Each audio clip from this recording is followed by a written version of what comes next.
यदा यदा हि धर्मस्य ग्लानिर्भवति भारत अभ्युत्थानमधर्मस्य तदात्मानं सृजाम्यहम्।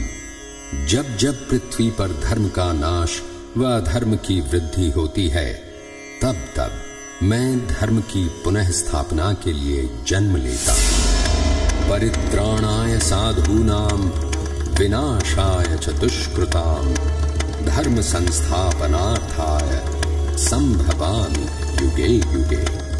सज्जनों का उद्धार करने व दुर्जनों के विनाश तथा पृथ्वी पर धर्म की स्थापना के लिए मैं युगों युगों में जन्म लेता हूँ। संभवामि युगे युगे।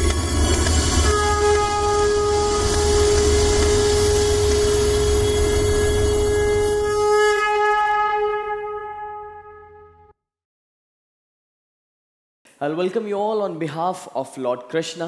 और ये जो हमारा प्रोग्राम है जिसका ओरिजिनल नाम है कृष्ण 21वीं सदी के ईश्वर।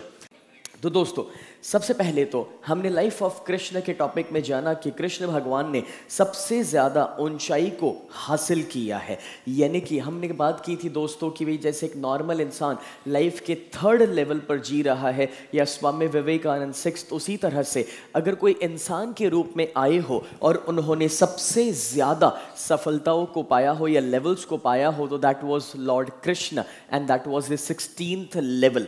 उसके बाद दोस्तों हमने जाना कि वो हो चुके पास्ट में, लेकिन वो बिलोंग करते हैं फ्यूचर को। और हर एक महत्वपूर्ण इंसान अपने समय से पहले इस संसार में आता है कि जो कृष्ण के साथ यहाँ पर हुआ। उसके बाद हमने जाना कि he was totally unique and different. आप उनकी कंपैरिजन किसी के साथ नहीं कर सकते। और इस पॉइंट पर हमने 3 चीज़ों को जाना था and those were my dear friends. सबसे पहले कृष्ण हमेशा हंसते रहते थे, नाचते रहते थे और गाते रहते थे। और अपने अंदर के बच्चे को जीवित रखिएगा, उसे जिंदा रखिए, जिंदगी को एंजॉय कीजिए, राइट। उसी के बाद हमने जाना दोस्तों एंड दैट इज कि कृष्ण शब्द का मतलब क्या होता है। उसके बाद हमने जाना कि जब कृष्ण का रंग ब्लूइश ब्लैक है तो वो क्यों है, जिस तरह से सागर और आसमान का रंग होता है कुछ उसी तरह से।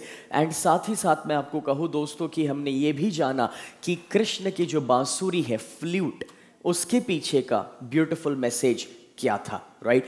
उसके बाद जब हम आगे बढ़े दोस्तों, हमने जाना कि कृष्ण और कुछ भी नहीं मगर एक सिस्टम है, एक जीने का तरीका की जो हमें सिखाया गया है।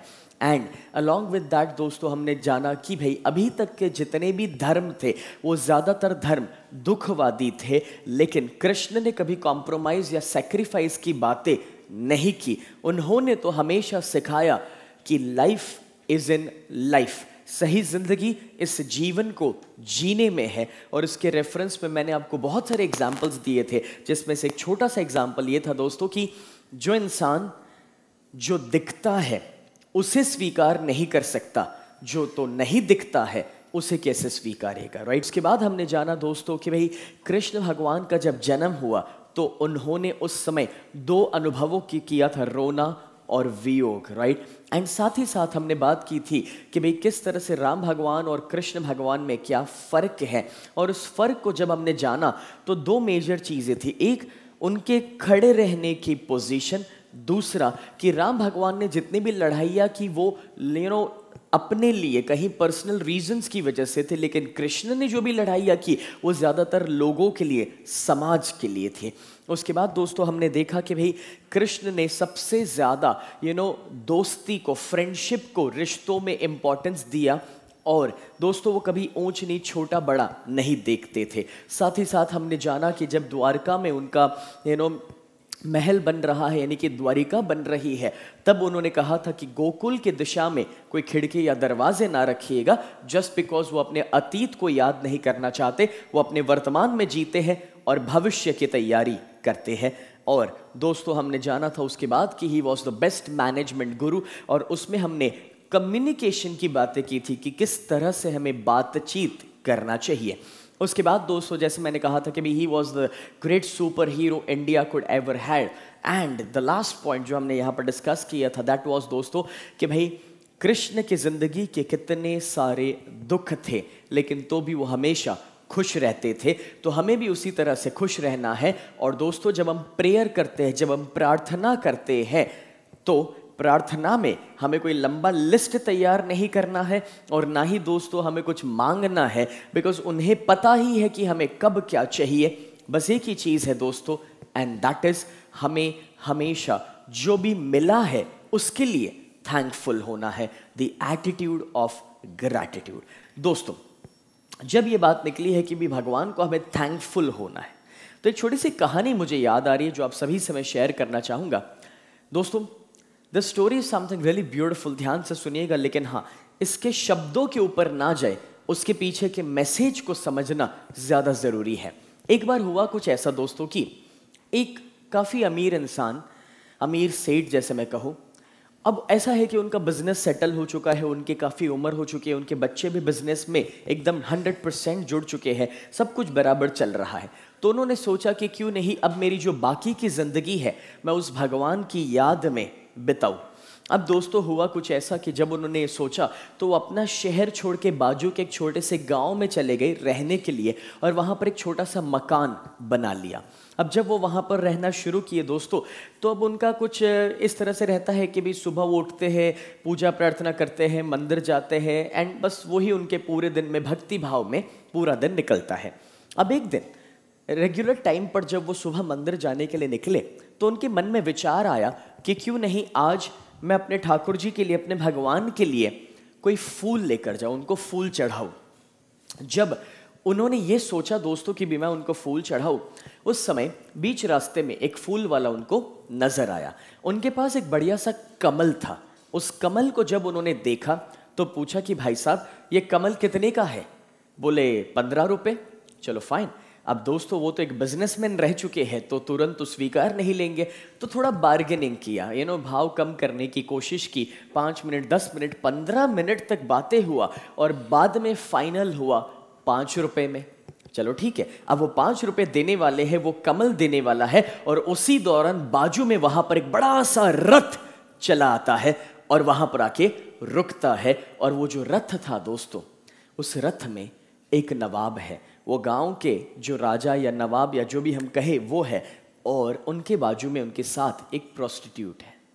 अब जैसे ही वो लेडी ने उस कमल को देखा, नवाब से कहा कि नवाब, मुझे वो कमल चाहिए। नवाब ने पूछा, भाई कितने में दिया? वो बोले 15 रुपए। बोले ठीक है, ये ले 50 रुपए और कमल दे दे। वो सेठ जो वहाँ पर खड़े हैं वो कहते हैं कि भैया, अभी तो आपने मुझे 5 रुपए में देने का वादा किया है, आप कैसे उन्हें दे सकते हैं? बोले साहब, आपकी बात सही है, लेकिन मैंने आपको दिया नहीं, ना ही आपसे अभी पैसा लिया है, और मैं तो वहीं पर देना पसंद करूंगा जहाँ से मुझे ज़्यादा फायदा होता है। बोले ठीक है, चलो मैं तुम्हें 100 रुपये देता हूँ, लेकिन कमल तो तुम मुझे ही दोगे। तो नवाब कहते हैं कि ठीक है, मैं तुम्हें 500 देता हूँ, लेकिन कमल तो मैं ही लेकर जाऊँगा। वो अमीर सेठ कहते हैं कि ठीक है, मैं तुम्हें 1000 देता हूं, लेकिन कमल तो तुम मुझे ही दोगे। वो नवाब कहते हैं कि मैं तुम्हें 5000 देता हूं, लेकिन कमल तो मैं ही लेकर जाऊंगा, फूल तो मैं ही लेकर जाऊंगा। तब वो बिजनेसमैन, वो अमीर सेठ जो है, वो कहते हैं कि ठीक है, मैं तुम्हें 50,000 देता हूं, लेकिन कमल तो तुम मुझी को दोगे। जब 50,000 वो बोले तो नवाब वहां से चल दिए। आसपास के गांव वाले वहां पर इकट्ठा हो चुके हैं, जो इस माहौल को देख रहे, सिचुएशन को देख रहे हैं, और उनसे कहते हैं कि सेठ जी, आपने कैसा सौदा कर लिया? जिस कमल के आप 15 रुपए देने के लिए तैयार नहीं थे, उसके लिए अब आप 50,000 देने को तैयार है, बस किसी की तुलना में आके, कंपैरिजन में आकर। और तब वो जवाब देते हैं कि नहीं, बात यहाँ पर तुलना या कंपैरिजन की नहीं है, लेकिन आज उस नवाब ने मुझे बहुत कुछ सिखा दिया। बोले क्या?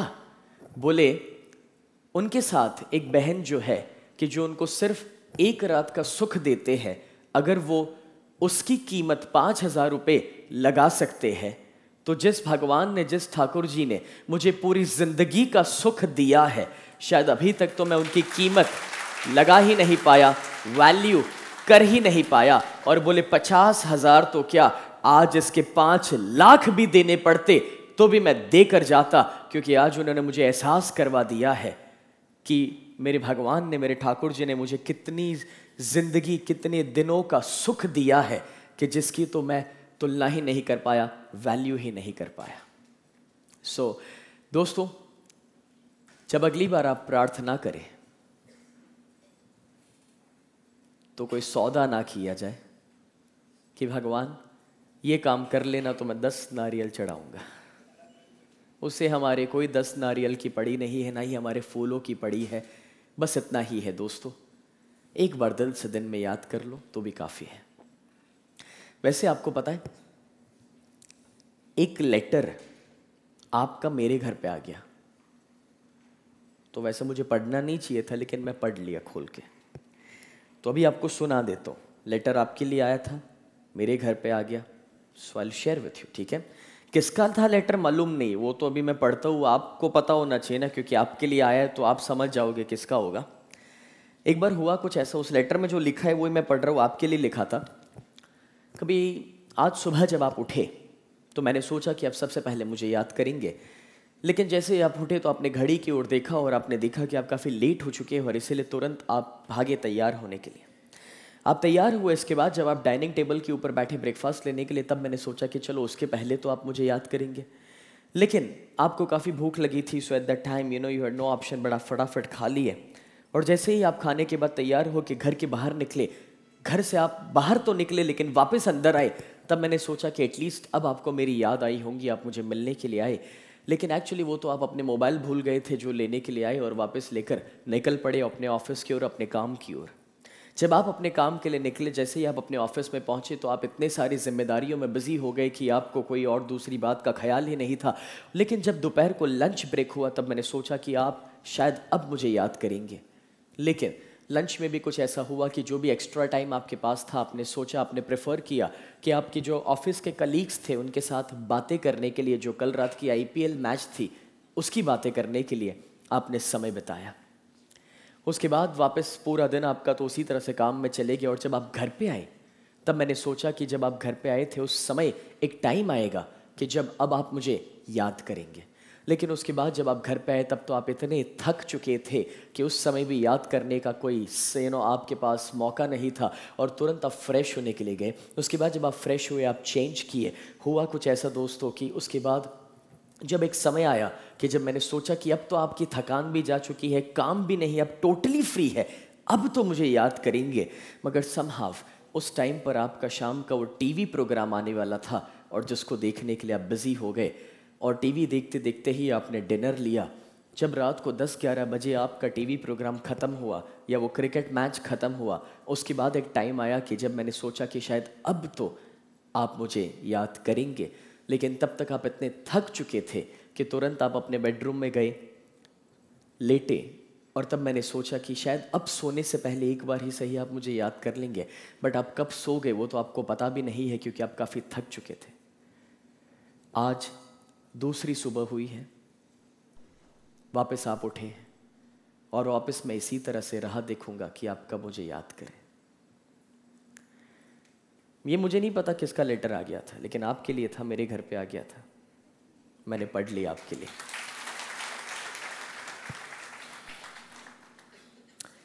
दोस्तों, वो पूरी जिंदगी राह दे सकता है, उसके पास बहुत धीरज है, he has all the patience in the world. But हमें भी थोड़ा सा समय पूरे दिन में दोस्तों निकालना है, वो 30 सेकंड ही सही, लेकिन जब हम उन्हें दिल से याद करें, और हमारी ज़िंदगी में अभी तक जितने भी सुख हमें दिए हैं उसके लिए उसे हम थैंकफुल हो। 5 चीज़ों के लिए मैं थैंकफुल होने के लिए आपको कहा था, डू रिमेंबर? ओके, कुछ लोगों ने किया, अच्छी बात है। कितने लोगों ने 5 दोस्तों को फ़ोन किया? Good, fine, that's great. तो दोस्तों, अब जब यहाँ पर प्रार्थना की बात है, ये तो हम समझ चुके, जान चुके, लेकिन दोस्तों जब हम भगवान को याद करें तो मन में एक सवाल खड़ा होता है, किस नाम से उन्हें पुकारें, किस नाम से उन्हें याद करें। What I mean to say here is, दोस्तों भगवान के तो कितने अलग अलग नाम हैं, और वो नामों की तो दोस्तों कोई कमी नहीं है। There are so many different names। लेकिन जैसे मैं आपको कहूँ, यहाँ पर आप देख सकते हैं भगवान के 108 अलग अलग नाम, और जिसके अलग अलग मीनिंग। ये तो सिर्फ कृष्ण के नामों की मैं बात कर रहा हूँ, और देवी देवताओं को ले तो शायद there would be a long list in that. इतने सारे अलग अलग नाम क्यों? और अगर है तो उसमें से सबसे सही नाम कौन होगा जिस नाम से हम उन्हें याद करें या पुकारे। लेकिन वैसे इसके रेफरेंस में छोटी सी कहानी याद आ रही है, लेकिन हाँ इतना मैं ज़रूर कहूँगा दोस्तों कि इस कहानी को कोई धर्म के साथ ना जोड़े और ना ही कोई जात या कास्ट के साथ जोड़े। It's just a simple story, और सच कहूँ तो एक सिंपल जोक है, इसको कोई सीरियसली लेने की ज़रूरत नहीं है। एक बार हुआ कुछ ऐसा, ट्रेन में कुछ लोग सफ़र कर रहे हैं और एक कंपार्टमेंट में आमने सामने कुछ लोग बैठे हैं। तो अलग अलग धर्म को मानने वाले कुछ लोग वहाँ पर हैं और कुछ बात निकली। तो वो कहता है, बोले आप लोग कितना कंफ्यूज रहते हैं, आपके कितने सारे अलग अलग भगवान हैं, गणपति जी है, राम जी है, हनुमान जी है। बोले मान लो कभी आप कहीं डूब रहे हैं, कभी आप कहीं डूब गए तो फिर आप जब बचना चाहते हैं तो भगवान को याद करेंगे, लेकिन बोले किस भगवान को याद करना, उस कंफ्यूजन में ही आप डूब जाओगे। इतने सारे तो बोले नाम है आपके, लेकिन बोले हमारा कितना अच्छा है, एक ही नाम है। बोले तुरंत उनको याद करो, वो मदद करने को पहुंच जाते हैं। अगेन आई एम सेइंग, इसे हम कोई धर्मों के साथ ना जोड़े, it's a simple joke, right?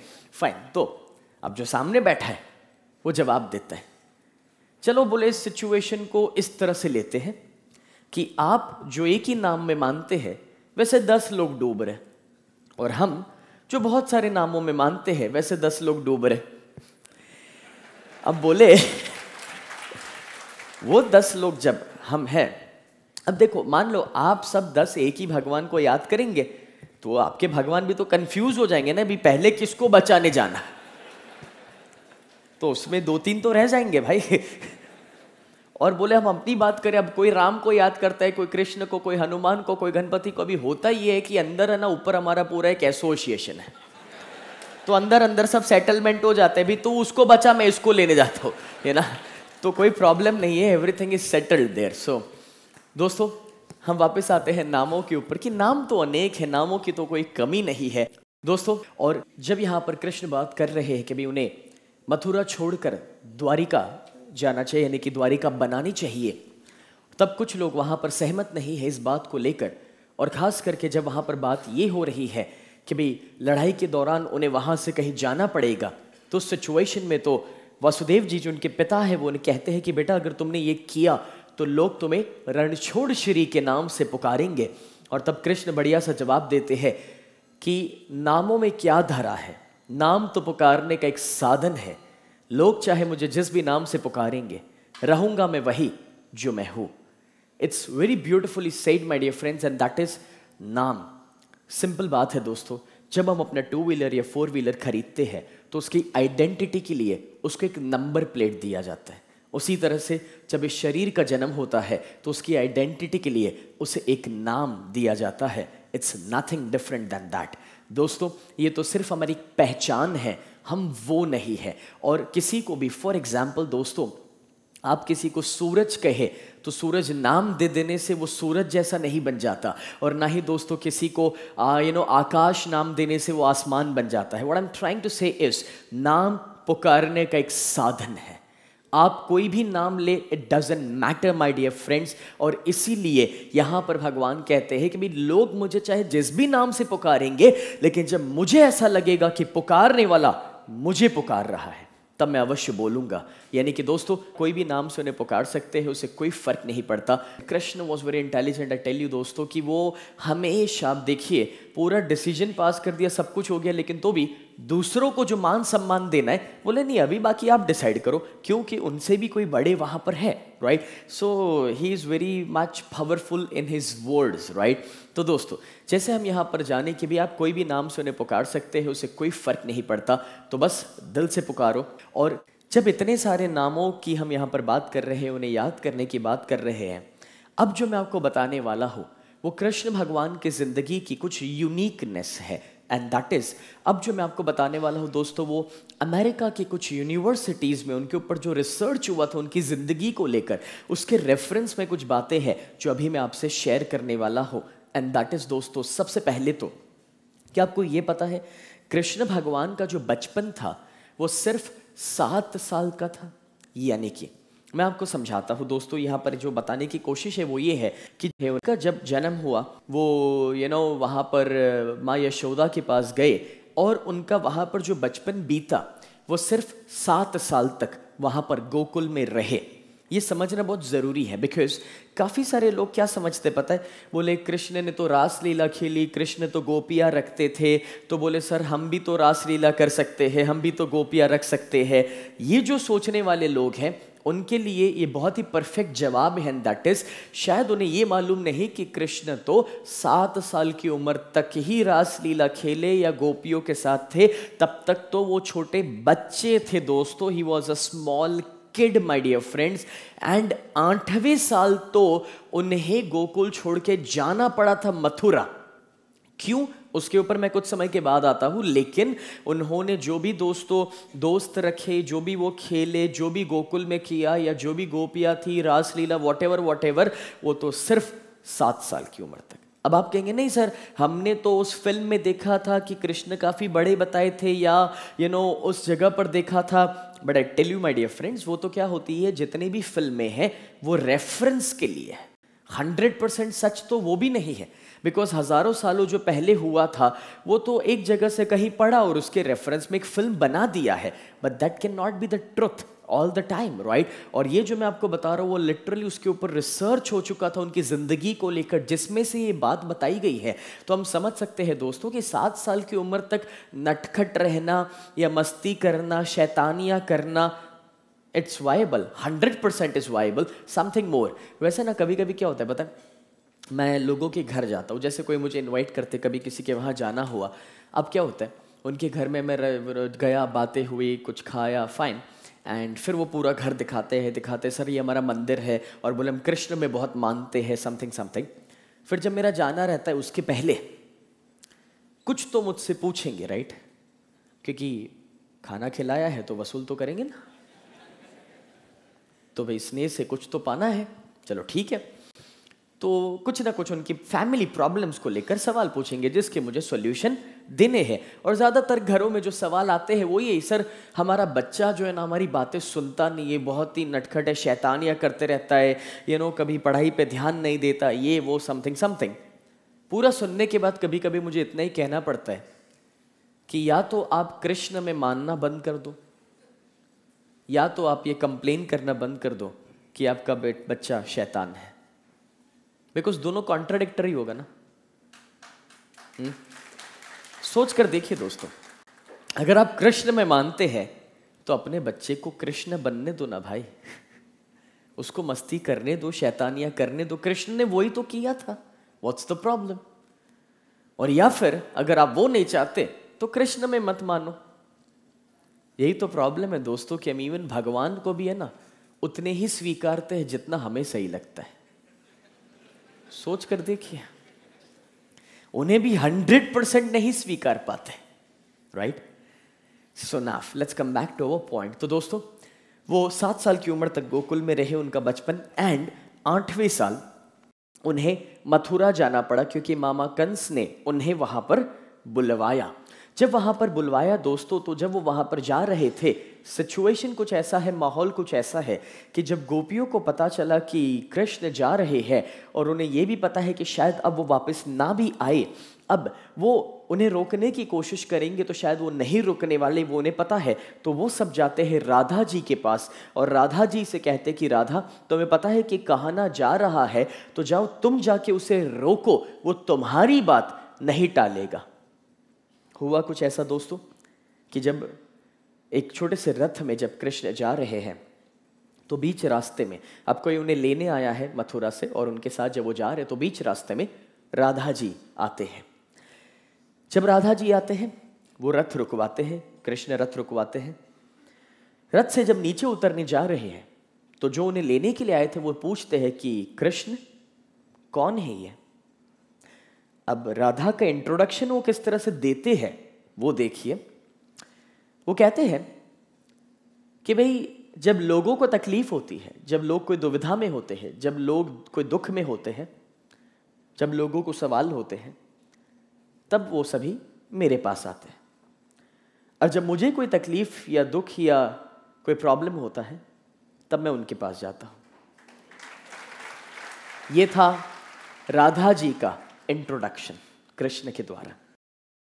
उस समय राधा जी ने उन्हें रोका होगा, कहा होगा मत जाओ मुझे छोड़ के, वो फिल्मों की तरह आजकल की, बोले जन्म जन्म का साथ रहने का हमारा वादा था and stuff like that. No my dear friends, वहाँ का तो सिचुएशन ही अलग था क्योंकि वो प्यार अलग था। वहाँ पर उस समय राधा जी उन्हें रोकते तो नहीं है, मगर क्या कहते हैं पता है? बोले कान्हा, मैं तुम्हें यहाँ पर रोकने के लिए नहीं आई, मैं तो बस तुम्हें आखिरी बार मिलने के लिए आई हूँ। मैं तो चाहती हूँ कि तुम लोगों तक जाओ, लोगों तक पहुँचो और तुम्हारा प्यार उन लोगों में बटे कि जहाँ पर मुझसे भी ज़्यादा ज़रूरी है। और वो कहते हैं कि वैसे भी अगर बादल घर बसाने लगे तो लोगों का क्या होगा। तो दोस्तों, कृष्ण को वो एक बादल के साथ कंपेयर कर रहे हैं, यानी कि भाई बादल को तो आगे बढ़ते ही रहना है, वो कभी रुक नहीं सकता और जहां पर जरूरी है वहां पर जाके उसे बरसना है, अपने प्यार को बांटना है।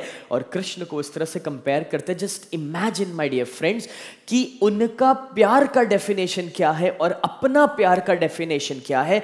हमारा प्यार का डेफिनेशन है बंधन, लिमिटेशन, और उनका प्यार का डेफिनेशन है फ्रीडम। और ये दोनों प्यार में काफी अंतर है। There is a big big difference in the both. हम जब किसी से प्यार करते हैं उस इंसान को अपने साथ बांध कर रख देते हैं, ये बोलकर कि भी मेरी परमिशन के बिना आप कहीं जा नहीं सकते, कुछ कर नहीं सकते। और दोस्तों, सिंपल एग्जाम्पल, एक कुत्ता एक डॉग से जब प्यार हो जाता है ना, उसे भी घर में बांध देते हैं। एक पंछी से प्यार हो जाता है, उसे पिंजरे में बांध देते हैं। हमारा यही तो डेफिनेशन है प्यार का। और इसीलिए इंसान कभी भगवान नहीं बन सकता, ना ही उनको समझ सकता है, ना ही वहां तक पहुंच सकता है, क्योंकि हमारा डेफिनेशन है पॉसेसिवनेस। एंड दैट इज, जिससे हम प्यार करते हैं उस पर एक स्टैंप मार देना कि ये मेरा है। दोस्तों, प्यार एक्चुअली बांटने को कहते हैं, देने को कहते हैं, ना कि स्टैंप मारकर अपने पास रखने को। और जब आप इस बात को समझ रहे हैं, छोटा सा एग्जाम्पल दोस्तों, आपका बच्चा, उसने कहा कि भी वो 8 बजे आएगा शाम को वापस, जो भी जहां पर गया है वहां से। 8 बजने में 10 मिनट बाकी है। हाँ बेटा, तुम आए नहीं अभी तक, कहाँ हो? मम्मी अभी 8 नहीं बजे हैं, मैं आ रहा हूं। फाइन बेटा, 8 बज गए अभी भी नहीं आए? मैं रास्ते पर हूं, आ रहा हूं, ट्रैफिक है। फाइन, 8:05। बेटा काफी देर हो गया, अभी तक नहीं पहुंचे? आपको भी पता है इस टाइप पर काफी ट्रैफिक होता है, मैं आ रहा हूं। ओके, 8:15। बोले अभी भी, कहां हो तुम? कभी आप टाइम पर पहुंचे? बोलो। और हमेशा एक्सपेक्ट करते हो कि वो टाइम पर आना चाहिए। वाई? आधे लोग सुबह 7 बजे इधर भी नहीं आए और तो भी आशा रखते हैं कि जब किसी को टाइम दिया तो वो टाइम पे आना चाहिए। ये कैसा रूल है? दोस्तों, अगर इंसान को फ्रीडम और प्यार में कोई एक चीज चुननी होगी, वो किसे चुनेगा? प्यार और फ्रीडम, प्यार और आजादी। सोचो, हमेशा उसमें आजादी, फ्रीडम का पलड़ा भारी हो जाता है। Do you know why? I will explain you with a beautiful example. ध्यान से सुनिएगा दोस्तों। फॉर एग्जांपल, एक बार हुआ कुछ ऐसा कि जैसे मैंने आपको अभी आगे कहा था कि लोग मुझे अपने घर पे बुलाते हैं और कभी कभी इनवाइट करते हैं, खाना खिलाते हैं, व्हाटएवर। अब सीन देखना क्या है। मैं किसी के घर पे जाने के लिए हाँ इसीलिए बोलता हूँ क्योंकि मैं ज़्यादातर अहमदाबाद के बाहर जब कोई दूसरे शहरों में हूँ तो बट ऑब्वियस मैं होटल्स में ज़्यादातर रहता हूँ। अब जब मैं होटल में रहता हूँ, अब कोई इनवाइट करेगा तो बट ऑब्वियस है कि खुशी होती है कि चलो एक दिन थोड़ा घर का खाना मिलेगा। अब उन्हें बोल के रखा है कि भी आप नॉर्मली रोटी सब्जी दाल राइस या खिचड़ी या समथिंग लाइक एक नॉर्मल घर का जो खाना है वो बनाइएगा जो रूटीन आपके वहाँ बनता है। बट अनफॉर्चुनेटली होता ये है कि जब मैं जाने वाला हूँ तो उनके घर पर नॉर्मली जो 4 चीज़ें बनती हैं उसकी जगह पर उस दिन 14 चीज़ें बनती हैं। उसमें से तो 8 चीजें तो बाहर से लेकर आते हैं और मैं वहां पर जब उसे देखता हूं तो मैं ये सोच रहा हूं कि यार ये तो मैं हर दिन बाहर खा ही सकता था अपनी मर्जी से, तो इनके वहां आने का फायदा ही क्या है। और जो बोला था कि भी खिचड़ी या ये वो दाल रोटी जो नॉर्मल घर का खाना जो पसंद है वो बना ही नहीं है, कुछ और ही बनाए। वाई? बिकॉज बोले सर आप आने वाले तो हम ये थोड़ी बना सकते, वो तो हम हर दिन खाते। अरे तेरे को खाना है या मेरे को? तू हर दिन खाता है राइट, लेकिन जो तूने बनाया है वो होटलों में मैं हर दिन खाता हूं, इसलिए घर का खाने के लिए तेरे वहां आया।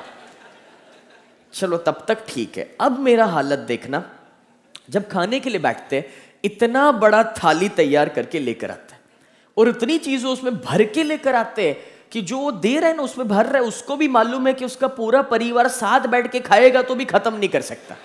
उतना भर के लेकर आएंगे, पता नहीं वो मेरी कैपेसिटी को क्या समझते हैं।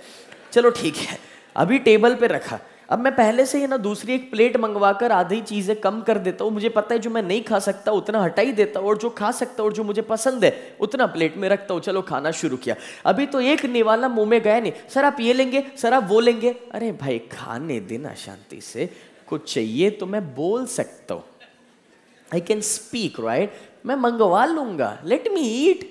चलो ठीक है, अभी तो 2 या 3 मिनट हुआ नहीं, और अगर थोड़ा जो स्वीट जो थी अगर वो थोड़ा आपने खा लिया तो प्रॉब्लम, क्योंकि तुरंत आएंगे बोले सर ये तो आप ले ही सकते, करके डाल देंगे। अरे ले ही सकते, तूने कैसे डिसाइड कर लिया मैं ले सकता हूं कि नहीं? मुझे तो पूछ, मेरा पेट है। चलो ठीक है, अभी फोर्सफुली खिलाते जा रहे, इधर तक आ चुका है, इधर तक। अब कैसे भी करके जब वो प्लेट खाली होता है ना, इतना सुकून मिलता है ना, सच बताओ। और तुरंत कभी कभी तो है ना ऐसे कुछ ऐसे घर होते हैं ना तो उधर उसमें हाथ धो देने पड़ते कि और कुछ डाले नहीं प्लेट में। अब अचानक घर के कोई बड़े बुजुर्ग जो भी है, घर के जो भी एक मैच्योर्ड इंसान है, वो आते अचानक अपने हाथ में कुछ लिए हुए। सर आपने मेरे हाथ से तो खाया ही नहीं, सीधा मुंह में है। अरे परमिशन तो लो लेकिन है। चलो ठीक है, अब वो भी खत्म हुआ। उसके बाद घर के वो हाउसवाइफ फीमेल जो भी हम कहे कि जिन्होंने इतना मेहनत करके ये सब बनाया था, वो आते हैं, बोले सर कैसा लगा? ये बहुत डेंजरस सवाल होता है, ना बोल नहीं सकते, और हाँ बोलेंगे तो कुछ नया आने वाला है ये भी पता है, लेकिन हाँ बोलना ही पड़ता है ना, ऑप्शन क्या है अपने पास? नहीं बहुत अच्छा, बड़ा अच्छा लगा ये वो। अच्छा सर ऐसा, सर मैंने आपके लिए स्पेशल डिश बनाया है, 3 घंटे किचन में खड़े रह के पहली बार। साले सब एक्सपेरिमेंट तुम मेरे ऊपर ही करो, पहली बार क्यों? लेकिन मैंने बोला था बनाओ ना। वो स्पेशल डिश 3 घंटे खड़े रहकर, अब इतना मेहनत किया है, खाना पड़ता है, ऑप्शन नहीं है उसमें भी। अगर पहले से पता हो कि वो स्पेशल डिश बाकी है तो कम खाया होता, जगह रखा होता। चलो ठीक है, वो भी खाया। अभी ना इधर तक आ चुका है। This is my situation and you know what, उनके लिए ये क्या है? प्यार। बोले सर हम आपको ना बहुत पसंद करते हैं, उनके लिए ये उनका प्यार है, मान सम्मान इज्जत है ना, होता है ना ये सब। बट सच बताओ, उनको ये नहीं मालूम कि वो जो प्यार है ना वो इधर ओवरलोड हो रहा है। और अगली बार मैं भूखा हूं, उनके घर या सोसाइटी के बाहर हूं, भूख से मर जाऊंगा, लेकिन उधर नहीं जाऊंगा। खाने से नहीं मरना है मुझे, प्लीज यार। दोस्तों, जहां पर मुझे आजादी नहीं मिलती अपनी जिंदगी अपनी तरीके से जीने के लिए, वहां पर कोई भी इंसान क्यों जाएगा? Are you getting the difference now what I am trying to say? कि जब प्यार और आज़ादी को दोस्तों रखा जाए कहीं पर भी, तो आज़ादी ही है जो इंसान चुनेगा। प्यार पहले 10 दिन अच्छा लगता है, लेटर ऑन फ्रीडम ही है जो इंसान को पसंद है। और बाकी तो सभी अनुभवी लोग इसे समझ सकते हैं। I won't say anything else on that, right. और जब आप इस बात को समझ रहे हैं दोस्तों, तो प्लीज अपने बच्चों को आजादी दीजिए, फ्रीडम दीजिए। यहां पर जितने भी माँ बाप है उनको मैं रेकमेंड करता हूं कि प्लीज अपने बच्चों पर अत्याचार मत करो, और जल्द से जल्द मेरा पेरेंटिंग वर्कशॉप का DVD देख लो, because that is highly needed. आपका बच्चा 1 साल का हो या 20 साल का, वो CD जरूरी है। और जो माँ बाप वो देखेंगे, आई बेट ऑन इट, CD खत्म होने से पहले आपकी आंखों में पानी होगा। Do you know why? क्योंकि वो बहुत इमोशनल प्रोग्राम है? नो, वो पानी इसलिए होगा दोस्तों क्योंकि आपको ये एहसास होगा कि कितने साल लेट आपने वो समझा और वो CD देखा। क्योंकि वो बच्चे को जो बदलने का टाइम है कभी कभी चले जाता है। Just check it out. It's really good. You know, for every parents I'm talking about, every parents. आपका बच्चा 30 साल का भी हो तो भी चेक करो, तो भी आपके लिए कुछ है उसमें खास। जो फ्यूचर पेरेंट्स है, देख लो भाई अभी से। जो भी future parents, you know, high time. Right, so let's come back. हम यहाँ पर दोस्तों बात कर रहे हैं कृष्ण और राधा की, और हम उनके प्यार को लेकर फ्रीडम की बात कर रहे थे। मज़ेदार बात तो देखिए दोस्तों कि जब उनका प्यार फिजिकल नहीं था, उनका प्यार at a mental level, astral level पर था, तो हमें समझना यह है कि जो जीते जी साथ ना रहे, वो इस जीवन के बाद हमेशा के लिए साथ रह गए। और इसीलिए आज कहीं पर भी आप देखिए, राधा और कृष्ण हमेशा साथ रहते हैं।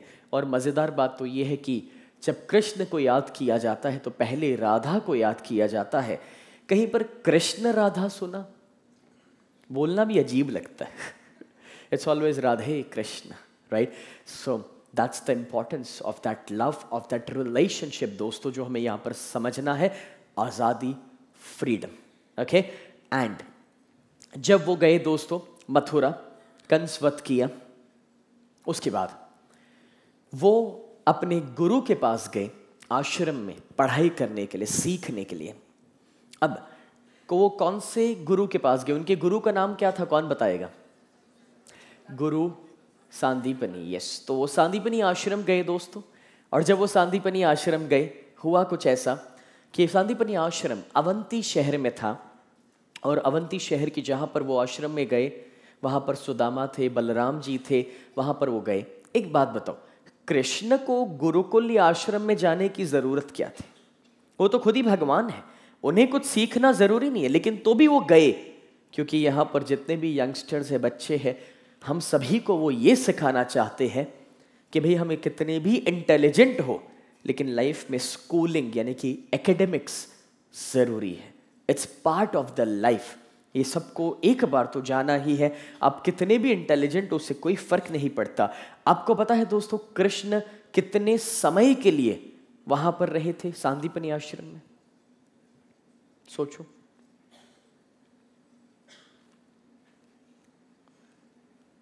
शाहरुख खान की फिल्म कितने दिन चली सबको मालूम है। वो ज्यादा इंपॉर्टेंट है ये सोचना? तो दोस्तों सुनिए, मैं आपको बताऊं कि वो सांदीपनी आश्रम सिर्फ 64 दिनों तक रहे थे, 64 days, not more than that. अब 64 दिनों में कृष्ण ने क्या सीखा, पहले ये देखिए। 64 दिनों में कृष्ण ने दोस्तों 14 विद्याएं सीखी, 14 साइंस, और 64 कलाएं सीखी, 64 आर्ट्स। उन दिनों के लिए ऐसा कहा जाता था कि एक विद्या, एक साइंस सीखने के लिए 2 से 2.5 साल का समय देना पड़ता है। कृष्ण ने 64 दिनों में 14 विद्याएं सीखी थी। क्यों? क्योंकि ऑलरेडी वो सब कुछ जानते थे, तो उनके लिए सीखना that was never a thing.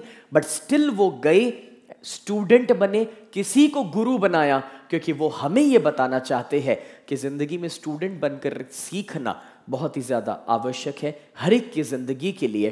और दोस्तों 64 दिनों के बाद उन्हें वहां से जाना पड़ा। क्यों जाना पड़ा, कहाँ जाना पड़ा, क्या वजह आई, ऐसा तो क्या हो गया। दोस्तों, अ वेरी ब्यूटिफुल सिचुएशन, एक समय की जब सांदीपनी आश्रम में कृष्ण, सुदामा और बलराम जी हैं। वैसे कृष्ण तो फिल्म में काफ़ी बड़े बताए गए हैं, मगर उनकी वो उम्र नहीं थी। मैंने पहले ही कहा कि फिल्म तो सिर्फ एक रेफरेंस के लिए है। अब दोस्तों, हुआ कुछ ऐसा, जब कृष्ण कहते हैं कि मैं किसी की प्रतीक्षा कर रहा हूँ, मैं किसी की राह देख रहा हूँ। बोले किसकी? और उसी समय उनके गुरु जो थे सांदीपनी गुरु, वो आते हैं, किसी के साथ आते हैं। किसके साथ आए वो? परशुराम जी के साथ दोस्तों। और उस समय सबसे पहले देखिए, गुरु सांदीपनी ने सुदामा से कहा कि सुदामा जाओ गुरु माता से कहो कि भाई परशुराम जी के लिए भोजन का प्रबंध करे। बात यह है कि वहां से सुदामा को हटा दिया गया, क्योंकि अब जिस लेवल पर बात होने वाली थी वहां पर सुदामा की कोई जरूरत नहीं थी, तो वहां से उनको हटा दिया। जब उनको वहां से हटा दिया गया दोस्तों, तो सबसे पहले कृष्ण कहते हैं, क्योंकि परशुराम जी जब आए तब उन्होंने प्रणाम किया, तो कृष्ण कहते हैं कि आपने मुझे आशीर्वाद तक नहीं दिया। परशुराम जी बहुत कम लोगों में से एक ऐसे थे जो जानते थे कि कृष्ण कौन है। सभी लोग कृष्ण को जानते थे, लेकिन तो भी वो ये नहीं जानते थे कि वो कौन है। जिसमें से एक थे परशुराम जी, जो जानते थे कि कृष्ण कौन है। और इसीलिए वो बहुत ही इंटेलिजेंटली जवाब देते हैं कि भाई तुम्हें कब से आशीर्वाद की जरूरत पड़ने लगी वासुदेव कृष्ण? लेकिन बोले तुमने कुछ मांगा है, आग्रह किया है, तो मुझे कुछ ना कुछ तो देना पड़ेगा। कृष्ण शब्दों में माहिर है। क्या कहते हैं? अब देखो, किसी को भी खुश करने में वो माहिर है। बोले आपके दर्शन का प्रसाद मिल गया, यही सबसे उत्तम आशीर्वाद है। अगेन परशुराम जी भी उनके शब्दों में आने वालों में से नहीं थे, तो वो क्या कहते हैं? बोले अब लीलाएं छोड़ो। यानी कि बोले ये खेल तुम बहुत लोगों के साथ खेलते रहते हो, लेकिन मेरे साथ मत खेलो, अब लीलाएं छोड़ो। और तब दोस्तों वो उन्हें सुदर्शन चक्र देते हैं और कहते हैं कि माखन बहुत खा लिया, मुरली बहुत बजा ली, लीलाएं बहुत कर ली। आप कहेंगे सर ये तो परशुराम जी ने कृष्ण को कहा, तो क्या? एक्चुअली उसमें हमारे लिए बहुत बड़ा मैसेज छिपा हुआ है दोस्तों।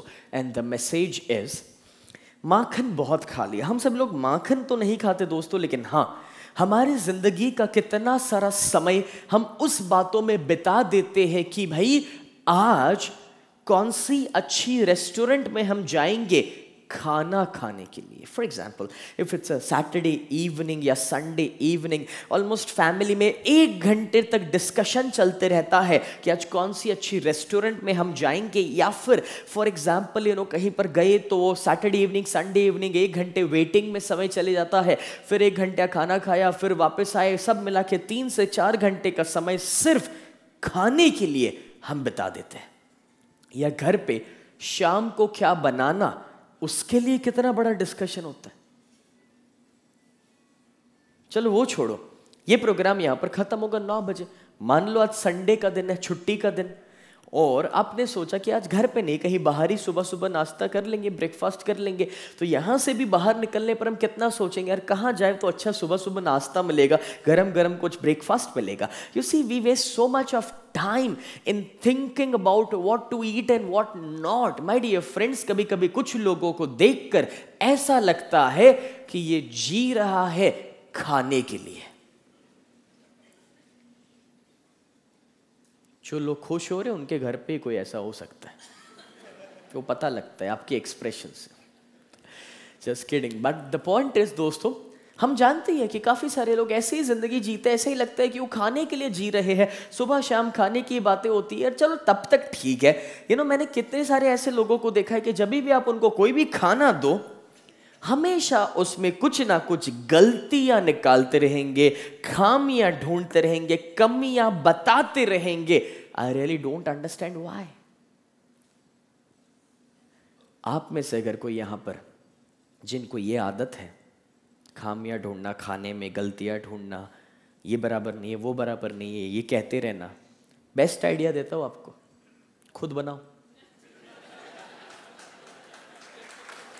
सच्ची बता रहा हूं। और अगर वो नहीं करना है तो चुपचाप जो मिल रहा है उसको खा लो।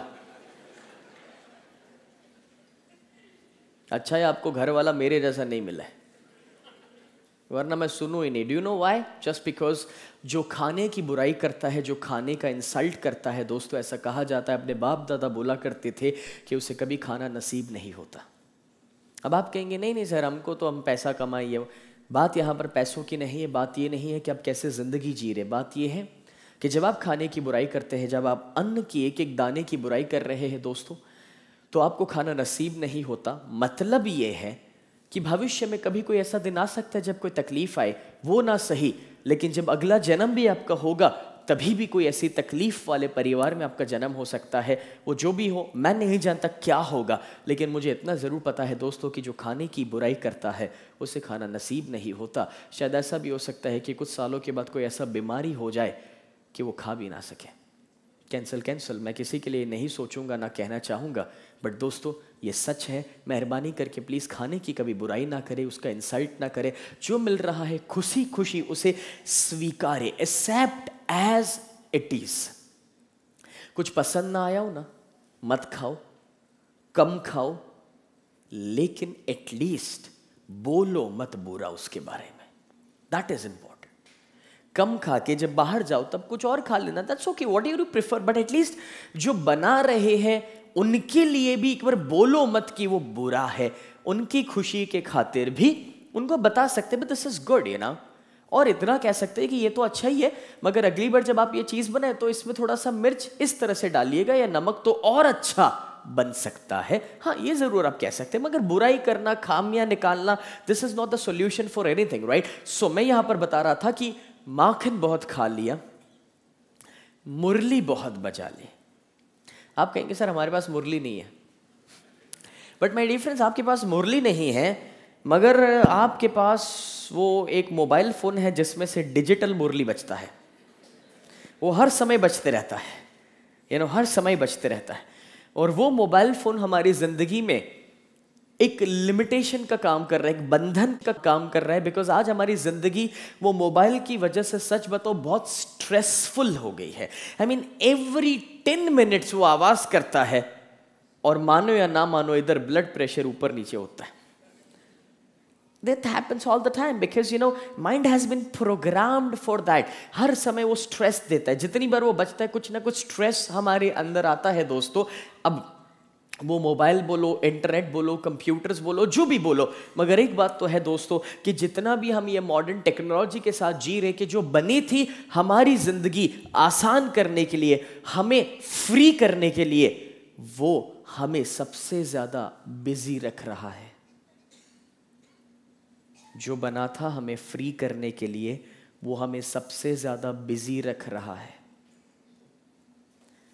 किसी ने बहुत अच्छा कहा है, जब तक एक एप्पल सिर्फ एप्पल हुआ करता था और जब तक एक ब्लैकबेरी सिर्फ ब्लैकबेरी हुआ करता था, तब हमारी जिंदगी बहुत आसान थी। लेकिन जब से वो एप्पल और ब्लैकबेरी का मीनिंग बदल गया है, तब से हमारी जिंदगी में तो समय ही नहीं बच रहा। We are so much busy, right? So my dear friends, now मुरली बहुत बजा ली, लीलाएं बहुत कर ली, लीलाएं बहुत कर ली। Now how does it define, you know दोस्तों? वैसे तो इसकी बहुत डेफिनेशंस है, सिंपली बता दूंगा क्योंकि यहाँ पर हर एक उम्र के लोग हैं, इसलिए ज़्यादा डिटेल में तो नहीं जाऊंगा, मगर लीलाएं बहुत कर ली उसके लिए इतना ज़रूर कहूँगा। भगवान कृष्ण का कभी आपने फोटोग्राफ देखा होगा रास लीला का? उसमें वो बीच में खड़े हैं, आजू बाजू गोपियाँ हैं, राइट? भगवान तो ठीक है बीच में है, आजू बाजू गोपियाँ हैं, फाइन। और हमें अगर भगवान तक पहुंचना है तो बीच में जो भी आ रहे हैं उसे हटाकर, उसे तोड़कर उनके पास पहुंचना पड़ेगा। लेकिन उनके पास पहुंचते पहुंचते बीच रास्ते में अब हम उन तक पहुंचे ही कैसे कि जब हम बीच में गोपियों में ही बिजी हैं।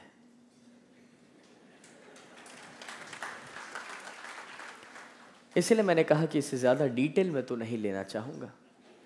आप सभी अनुभवी लोग हैं दोस्तों, सब समझते हैं। So now the point is very simple and that is लीलाएं बहुत कर ली। तो एक पॉइंट तो मैंने आपको बता दिया। दूसरा कि दोस्तों इसमें एक बात ये भी मैं कहूंगा कि लोगों की चापलूसी बहुत कर ली, यानी कि कौन क्या कर रहा है, कौन क्या सोच रहा है, या फिर उसने क्या किया, बाजू वाले के बच्चे के परसेंटेज कितने आए, वो कौन सा गाड़ी खरीदा। It's totally useless to see and discuss, because हम क्यों अपना समय किसी के साथ कंपेयर करने में बिताए, या क्यों दोस्तों हम ये समय बिगाड़े ये सोचने के लिए कि बाजू वाला क्या कर रहा है। आप अपनी जिंदगी पर फोकस करें, अपनी जिंदगी के बारे में सोचे। माखन बहुत खा लिया, मुरली बहुत बजा ली, लीलाएं बहुत कर ली, अब वो कार्य करो कि जिसके लिए इस पृथ्वी पर आए हो। ये परशुराम जी कृष्ण से कहते हैं। बोल श्री कृष्ण कन्हैया लाल की। तो दोस्तों अब जब आप इस बात को समझ रहे हैं, जब आप इस बात को जान रहे हैं, तो दोस्तों एक बात तो है एंड दैट इज कि इस पृथ्वी पर हम क्यों आए, यह समझना बहुत जरूरी है। Why we come on this planet earth.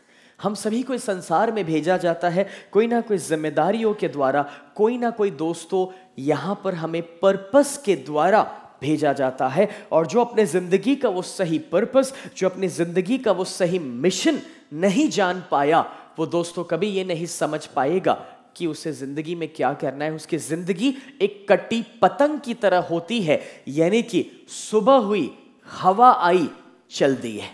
So this is something really important to understand कि आपकी जिंदगी में जो सही मिशन है, जो सही पर्पस है, उसे जानिए। लेकिन अगर आपको सवाल यह है कि सर मेरी जिंदगी का सही पर्पस या मिशन क्या हो सकता है, मुझे नहीं पता, धर्म कर्म को निश्चित करो, सुनकर समय पुकार, जग में आए किस लिए उसका करो विचार। धर्म और कर्म कभी अलग नहीं हो सकता। जैसे मैं आपको बताऊं दोस्तों, एंड दैट इज की धर्म एक संस्कृत शब्द है जिसका मतलब होता है कर्तव्य। मैं कहता हूं मेरा धर्म है, मतलब कि मेरा कर्तव्य है कि मुझे उस कर्तव्य को निभाना है, उस कर्तव्य को पूरा करना है। सो माय डियर फ्रेंड्स, धर्म और कर्म कभी अलग नहीं हो सकता। ये जितने भी धर्म बने, उसे आप बोले हिंदू या मुस्लिम या सिख या व्हाटएवर, ये कोई धर्म भगवानों के आधार पर नहीं बने हैं। वो तो धर्म बने थे इंसान को जिंदगी जीने का एक तरीका देने के लिए, कुछ नियम, कुछ कर्तव्य देने के लिए। लेकिन आज दोस्तों वो इंसान कर्तव्य को भूल चुका है और बस वो धर्म के नाम और उसके भगवान को लेकर बैठा है और उसके बाहर उसे कुछ भी समझ ही नहीं है। दोस्तों मैं आपको कहूं कि कोई भी इंसान भगवत गीता में माने, कुरान में या बाइबल में, किसमें वो माने, इंपॉर्टेंट वो नहीं, इंपॉर्टेंट ये है कि जिसमें वो मानता है उसे फॉलो भी तो करे। आज वो शब्दों को लेकर हम झगड़ रहे हैं, लेकिन उसमें जो लिखा है वो कर नहीं रहे। And if you can do that, तो सच बताओ, आप कुरान पढ़ो, बाइबल पढ़ो या भगवत गीता पढ़ो, इट्स ऑलमोस्ट सिमिलर। भूल जाओ रीति रिवाज को, मैं उसकी बात नहीं कर, उसके पीछे जो मैसेजेस है जिंदगी जीने के लिए, मैं उसकी बात कर रहा हूं। और वो सभी के मैसेजेस तो कहीं ना कहीं कॉमन ही निकलते हैं। और दोस्तों अगर वो हम फॉलो नहीं करते तो बाकी तो भूल जाइए, just forget all this Hindu Muslim Christian stuff like that. Because अगर वो सच होता तो दोस्तों, जिस तरह से जब अपना जन्म हुआ और मेल और फीमेल को भगवान ने पहले से अलग ही बनाया, उसी तरह से जब ये हिंदू मुस्लिम और वगैरह ये सारी चीजें सच होती ना, तो जन्म के साथ ही हमको एक स्टैंप मार के भेजा होता। मगर it's not the case, it's not the case. Because यहां पर तो हम सभी लोग समझ रहे हैं कि ये तो ऑल टुगेदर एक डिफरेंट चीज है। आप जिस परिवार में जन्म लेते हैं बस वही आपका हो गया, nothing much to think about that, right? So now let's come back to our point. तो आप भी अपनी जिंदगी का सही मिशन, सही कर्तव्य जानिए दोस्तों। और जब आप इस सही कर्तव्य को जानेंगे और आगे बढ़ेंगे, तभी जिंदगी जीने की मजा शुरू होगी। जिस तरह से मैं आपको बोलूं कि भगवान कृष्ण को भी किसी ने आकर बताया कि भाई तुम अपने कर्तव्य को निभाओ, अपने जिंदगी के मिशन और पर्पस को जानो, उसी तरह से हमारे लिए भी दोस्तों ये समझना जरूरी है कि भाई आप भी अपने कर्तव्य को जाने, अपने जिंदगी के मिशन को जाने और बस उस ओर आगे बढ़े। और दोस्तों जब कृष्ण वहां से आगे बढ़े, उस समय उसके बाद जब उन्हें सुदर्शन चक्र दिया गया, then his life was altogether different. तब तक जिंदगी अलग था, उसके बाद का जिंदगी अलग था, बिकॉज उसके बाद उनका जिंदगी काफी रिस्पॉन्सिबल होने लगा। What I mean to say is कि उसके बाद जिस रियल काम के लेकर वो इस संसार में आए थे, उस ओर वो आगे बढ़े और वो कामों को उन्होंने शुरू किया। लेकिन हाँ दोस्तों, एक और बहुत ही कॉन्ट्राडिक्टरी टॉपिक है जिसको मैं आपके साथ शेयर करना यहां पर चाहूंगा, एंड दैट इज, मैं आपको कहूं कि दोस्तों काफी सारे लोग मेरे पास आकर मुझे कहते हैं कि सर हम कृष्ण में नहीं मानते। मैं बोला गुड, अच्छी बात है, मत मानो, मैंने कब का मानो। तो बोले लेकिन सर उसके पीछे वजह है। मैं बोला ओके, कौन सी वजह? बोले सर कृष्ण है ना अच्छे इंसान नहीं थे। मैं बोला ओके, आप ये कैसे जज कर सकते? बोले सर आपको पता है उनकी कितनी रानियां थी, कितनी सारी शादियां उन्होंने की थी। ऐसे जो लोग बोलने वाले रहते ना, वो बेवकूफ लोग हैं, उन्हें एक्चुअली मालूम ही नहीं है कृष्ण क्या है, इसी वजह से ये बोल रहे हैं। मैं आपको इसके रेफरेंस में इतना ही कहना चाहूंगा दोस्तों, एंड दैट इज, ध्यान से सुनिएगा माय डियर फ्रेंड्स। कृष्ण की सबसे पहले वाइफ रुक्मणी जी और उनकी 7 मेजर क्वींस के जिनके नाम भी वहां पर आप देख सकते हैं। दोस्तों ये जो 8 रानियां थी, उसके पीछे जो रिसर्च हुआ था वो ये कहता है कि इंसान के 8 किस्म के स्वभाव होते हैं, 8 बेसिक फोल्ड नेचर। और ये जो 8 किस्म के अलग अलग स्वभाव है, कृष्ण ने वो 8 प्रकृति के ऊपर कंट्रोल पा लिया है, and that is the message behind his 8 major queens. Second दोस्तों, लोग कहते हैं कि कृष्ण ने 16,000 रानियों के साथ शादी की थी। तो बोले सर हम भी तो 2-3 रख सकते ना। अरे भाई एक बात बता, तो इधर एक तो संभाल नहीं पाते और 2-3 रखने की बात करते हो। हमेशा याद रखना, every successful man has a woman behind, ये तो सबको मालूम है। Every unsuccessful man has 2 behind. तो अगर ये समझ लिया ना तो पता चलेगा भी एक संभालो बहुत है। और देखो वो बेस्ट मैनेजमेंट गुरु है, ये हम कैसे कह सकते हैं? 16,000 को मैनेज कर सकते, इससे बेस्ट और क्या हो सकता है भाई? सीधी बात है ना, try to understand his power. Anyways let's come back. ये तो मैं अभी तक मजाक कर रहा था दोस्तों। यहां पर समझने वाली बात यह है कि जो 16,000 रानियां थी एक्चुअली क्या था, मैं आपको समझाता हूं दोस्तों। कृष्ण ने एक राक्षस के साथ जब फाइट की, उनको मारा और वहां पर जितने भी लोग बंदी थे उनको छुड़वाया। वो थे नरकासुर, राइट? उनको जब मारा सबको छुड़ाया। अब हुआ कुछ ऐसा कि वहां पर उनके जो वो जेल या जो भी जहां पर सबको बंदी बना के रखा है, वहां पर ये 16,000 अलग अलग जो रानियां थी, उनके राजाओं को हराकर या जो भी करके वो रानियों को उन्होंने बंदी बना के रखा था।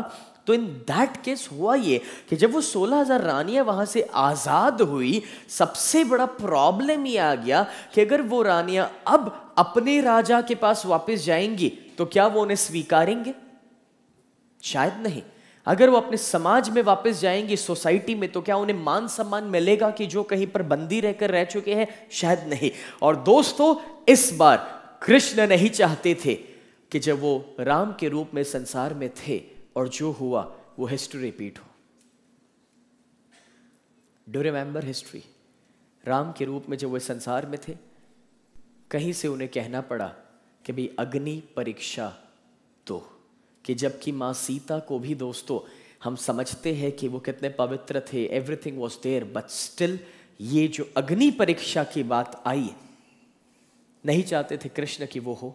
और इसीलिए जब उन्हें पता था कि ये 16,000 रानियों को अब कोई स्वीकारने नहीं वाला, और इसलिए उन्होंने खुद वो सभी से शादी की जिससे समाज में उन्हें मान मिले, क्योंकि वो कृष्ण की पत्नी है। इसीलिए दूसरा कि कोई उन्हें समाज से बाहर नहीं निकाल सकता, क्योंकि वापस वो कृष्ण के परिवार के साथ जुड़े हुए हैं, तो किसी की हिम्मत नहीं होगी ये करने की, तो वो समाज में जी सके, समाज में खुशी से रह पाए, उन्हें मान सम्मान मिले, इज्जत मिले। That was the reason behind this 16 16,000 princesses my dear friends, and जो उसके ऊपर रिसर्च हुआ था वो ये समझाता है हमें कि दोस्तों वो 16,000 रानियां, मतलब कि हमारे बॉडी में जो 16,000 नाड़ियां होती है, एनर्जी ट्यूब्स, जो मेन नाड़ियां है वो कृष्ण की टोटली एक्टिवेटेड थी। That was the message behind. एक नॉर्मल इंसान की वो सभी नाड़ियां कभी खुली नहीं रहती, कृष्ण का वो बताया गया है वहां पर। तो अलग अलग मैसेज अलग अलग जगह पर है, लेकिन हर एक से कुछ ना कुछ लर्निंग हमारे लिए छिपा हुआ है। बोल श्री कृष्ण कन्हैया लाल की। आखिर में हमने यहां पर जो बात की उसी से अब हम यहां पर कंटिन्यू करते हैं। हमने जब कृष्ण के बारे में ये सब कुछ समझा तो एक बात तो है, जो दोस्तों अभी तक मैं आपको कहूं कि कृष्ण के बिहेवियर को क्रिटिसाइज करते रहते थे कभी कभार कि भी कृष्ण ने ये किया बराबर नहीं है, या उन्होंने वैसा किया इसलिए हम उनमें मानते नहीं हैं। उनके तो हर एक सवालों के जवाब है, बस अगर जो उन्हें समझ नहीं पाए उनके लिए कुछ नहीं हो सकता। लेकिन हाँ, एक बात तो है, कल भी मैंने कहा था, आज भी कहूंगा कि उन्हें समझने के लिए पहले हमें अपना लेवल बढ़ाना पड़े, तब जाकर हम उनकी लीलाओं को समझ पाए दोस्तों। Now this is something really important to understand. So, दोस्तों कृष्ण की जिंदगी से एक बात तो बहुत ही ब्यूटीफुल हमें सीखनी है, एंड दैट इज उन्होंने हमेशा हर एक रिश्तों को 100% निभाया। यानी कि उनको हर एक रिश्तों में जो करना चाहिए था उन्होंने किया। जैसे कि दोस्तों जब वो छोटे थे, माँ यशोदा और नंदलाल जी कि जो उनके रियल माँ बाप ना होने के बावजूद जितना मान सम्मान इज्जत उन्हें देना था उन्होंने दिया, हमेशा उनको खुश रखा। दूसरा दोस्तों, जब वो बड़े हुए, जब उन्हें पता चला कि भी वसुदेव जी और देव की माँ उनके माँ बाप है, तब उनको जो मान सम्मान इज्जत देना था वो भी दिया। वसुदेव जी को तो दोस्तों मथुरा में राजगद्दी पर बैठा दिया, खुद नहीं बैठे, चलो तब तक ठीक है। उसके बाद जब पता चला कि सुभद्रा जी को, जो उनकी बहन है, जिनको अगर अर्जुन पसंद है तो कैसे उनकी शादी करवाई, वो हमने कल यहाँ पर बात की थी, राइट। उतना ही नहीं, मैं आपको कहूँ कि बलराम जी की और जो उनके बड़े भाई है दोस्तों, हर बार जो भी मान सम्मान उन्हें देना था हमेशा वो दिए। वो 100% अपने हर एक रिश्तों को परफेक्टली निभाने की कोशिश की। बिकॉज एक बात हमेशा याद रखिएगा कि आप कितने भी पैसे कमा ले, लेकिन दोस्तों अगर सही रिश्ते, सही लोग, आपका परिवार अगर आपके साथ नहीं है तो वो पैसा आपको कभी कोई सुख नहीं दे सकता, पॉसिबल नहीं है। और आज के संसार का ये बहुत ही बड़ा दुख है कि लोग पैसों के लिए या मेरा या तेरा करने में बहुत सारे रिश्तों को खो रहे हैं, तोड़ रहे हैं। लेकिन वो बेवकूफ लोग अगर इस बात को अभी नहीं समझ पाएंगे तो कुछ सालों के बाद समझेंगे, और जब समझेंगे तब बहुत लेट हो चुका होगा। दोस्तों मैं आपको इसके रेफरेंस में इतना ही कहूंगा कि कभी कभार हम रिश्ते तोड़ते हैं सिर्फ अपने ईगो की वजह से, एटीट्यूड की वजह से। बाकी वो वजह उतनी थी ही नहीं कि वो रिश्ता टूट सकता था। बट द प्रॉब्लम वॉज कि बस हम ये प्रूफ करने के लिए रह जाते हैं कि मैं सही हूं, और वो मैं जब तक है, जब तक वो ईगो है, तब तक तो दोस्तों उसका कोई उपाय नहीं है। कोई रिश्ता बन नहीं सकता, कोई रिश्ता जुड़ नहीं सकता, और जुड़ भी गया तो लंबा वो टिक नहीं सकता। और कभी कभार तो लोग अनुभव कर लेते हैं 2-3 जगह पर, लेकिन तो भी समझ नहीं पाते कि उन्हें अपना वो मैं तोड़ने की जरूरत है। दोस्तों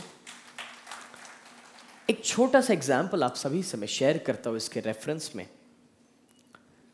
मान लो आप स्कूल के दिनों में, आप एकदम छोटे हैं मान लेते, और आप स्कूल के दिनों में कोई प्रोजेक्ट था आपका जिसमें एक पौधा लेकर आए, एक पौधा, ठीक है, और आपने अपने घर के गार्डन में उसको बोया। जब आपने उसके घर के गार्डन में उसको बोया तो आपने उसकी बहुत देखभाल की उन दिनों में, बिकॉज समहाव आपको बहुत ही ज़्यादा पसंद था। तो आपने उसकी बहुत देखभाल की, उसको हमेशा आप हर दिन पानी दिया करते थे, उसका ध्यान रखा करते थे, उस पर ज़्यादा धूप ना आए तो उसको प्रोटेक्ट किया करते थे। जो भी ज़रूरत थी हर एक दिन आप उसके लिए दिए। हर एक दिन समझ लो कि आधे घंटे आप उसके साथ बैठते थे। इवन जैसे मानो एक छोटा बच्चा तो बातें भी करता है, राइट? तो आप बातें किया करते थे, आप उसके साथ अटैच थे। आप बड़े हुए, धीरे धीरे वो पौधा भी बड़ा हुआ। और आज दोस्तों मैं आपको कहूँ कि कहीं पर भी मान लो आप कहीं घूमने भी कभी कोई दिन चले गए तो भी आप फ़ोन करके घर पे पूछा करते थे कि उसको पानी दिया या नहीं दिया, उतना आपको उससे लगाव, प्यार। और मान लो आज 20 साल के बाद, 30 साल के बाद, जब आप भी काफ़ी बड़े हो चुके हैं, आपके खुद का परिवार है, वो पौधा भी अब बहुत ही बड़ा हो चुका है, एक बड़ा सा पेड़ बन चुका है। और हुआ कुछ ऐसा दोस्तों कि मैं आपके घर आया कोई दिन, मैंने उस पेड़ को देखा और मैंने कहा कि यार बढ़िया सा पेड़ है, मैं इसको लेकर जाना चाहूंगा यार, काट के मुझे दे दो। आप देंगे? अपने आप को वहां पर रख कर देखिए, आपने 30 साल एक एक दिन उसे दिए हैं। चलो मान लो आप ना बोले, फाइन, मैं 5,000 देता हूं, देंगे? 10,000, 15? सोचिए, अपने आप को वहां पर रखिए दोस्तों, आपने 30 साल एक एक दिन उसे दिया है। 20,000, 25? आप कहेंगे सर प्लीज आप कीमत ना दे, क्योंकि this is not like you cannot just make out a price out of this. I mean, what I'm trying to say is कि भाई इसकी आप कीमत का अंदाजा नहीं लगा सकते। क्यों? क्योंकि बोले हमने इसे 30 साल दिए हैं, तो 30,000 की बोले उसके सामने कोई वैल्यू नहीं है, बिकॉज हमें उससे प्यार है, हमने एक एक दिन उसे दिया है, तो हम कैसे एक झटके में उसे काट कर दे सकते हैं? बहुत सही बताया आपने, बहुत परफेक्ट बात है, कैसे आप दे सकते हैं? बस वही तो मैं आपको बता रहा हूं कि जिस तरह से आपने वो 30 साल एक एक दिन उस पौधे को दिए, उसे एक पेड़ बनाया, उसे ग्रो किया, तो आप कुछ पैसों के लिए या कुछ चीज़ों के लिए ज़रूर आप मुझे उसे तुरंत काट कर नहीं देंगे। तो उसी तरह से कैसे दोस्तों वो 30 साल का रिश्ता कि जिसको आपने एक एक दिन दिया था, कैसे आप उसे एक झटके में काट सकते हैं? किस लिए? कुछ पैसों के लिए, कुछ चीजों के लिए, या सिर्फ ईगो को सैटिस्फाई करने के लिए? अभी भी समय है दोस्तों, हम वो रिश्ता वापस पा सकते हैं, जो इससे खोया है उसे वापस पा सकते हैं। सिंपली इतना ही करना है, जाओ उसके पास, बोलो सॉरी, बात खत्म। But Sandeep I tell you something, problem क्या है पता है इन लोगों का? बोले सर मैं सॉरी क्यों बोलूं जब गलती उसकी थी? ये पूरे वाक्य में गलती भूल जाओ, उसका भूल जाओ, मैं ही का तो तकलीफ है। ये जो मैं आ रहा है, मैं, that ego is only the problem, nothing else is the problem actually. वो गलती बड़ी नहीं है, उसने किया वो भी बड़ा नहीं है, बड़ा है सिर्फ वो मैं। दोस्तों, क्या आपने कभी कृष्ण को यह कहते हुए सुना कि मैंने इसका वध किया, या मैंने आपको आजाद किया, या मैंने इनको जिताया? क्या कभी ऐसा सुना? क्या कभी ऐसा देखा? हम इंसान तो छोटा सा भी कुछ अच्छा काम करते हैं तो कॉलर ऊपर उठा के घूमेंगे। छोटा सा एग्जाम्पल दोस्तों, मान लो ये प्रोग्राम किसी ने ऑर्गेनाइज किया, किसी ने स्पॉन्सर करवाया, ठीक है ना? अभी कुछ ऐसा हो गया कि उसके 2-3 महीने के बाद आप उस इंसान को जाके मिले और आपको मालूम नहीं कि इसने मेरा प्रोग्राम कभी ऑर्गेनाइज किया, तो ऐसे ही आपका कोई रिश्ता है, आप उसे मिले, आप क्या बोलेंगे? अरे तूने वो स्नेह देसाई का प्रोग्राम देखा है, बहुत अच्छा है यार, तुझे जाना चाहिए। वो क्या जवाब देगा? उसको मैंने शुरू करवाया।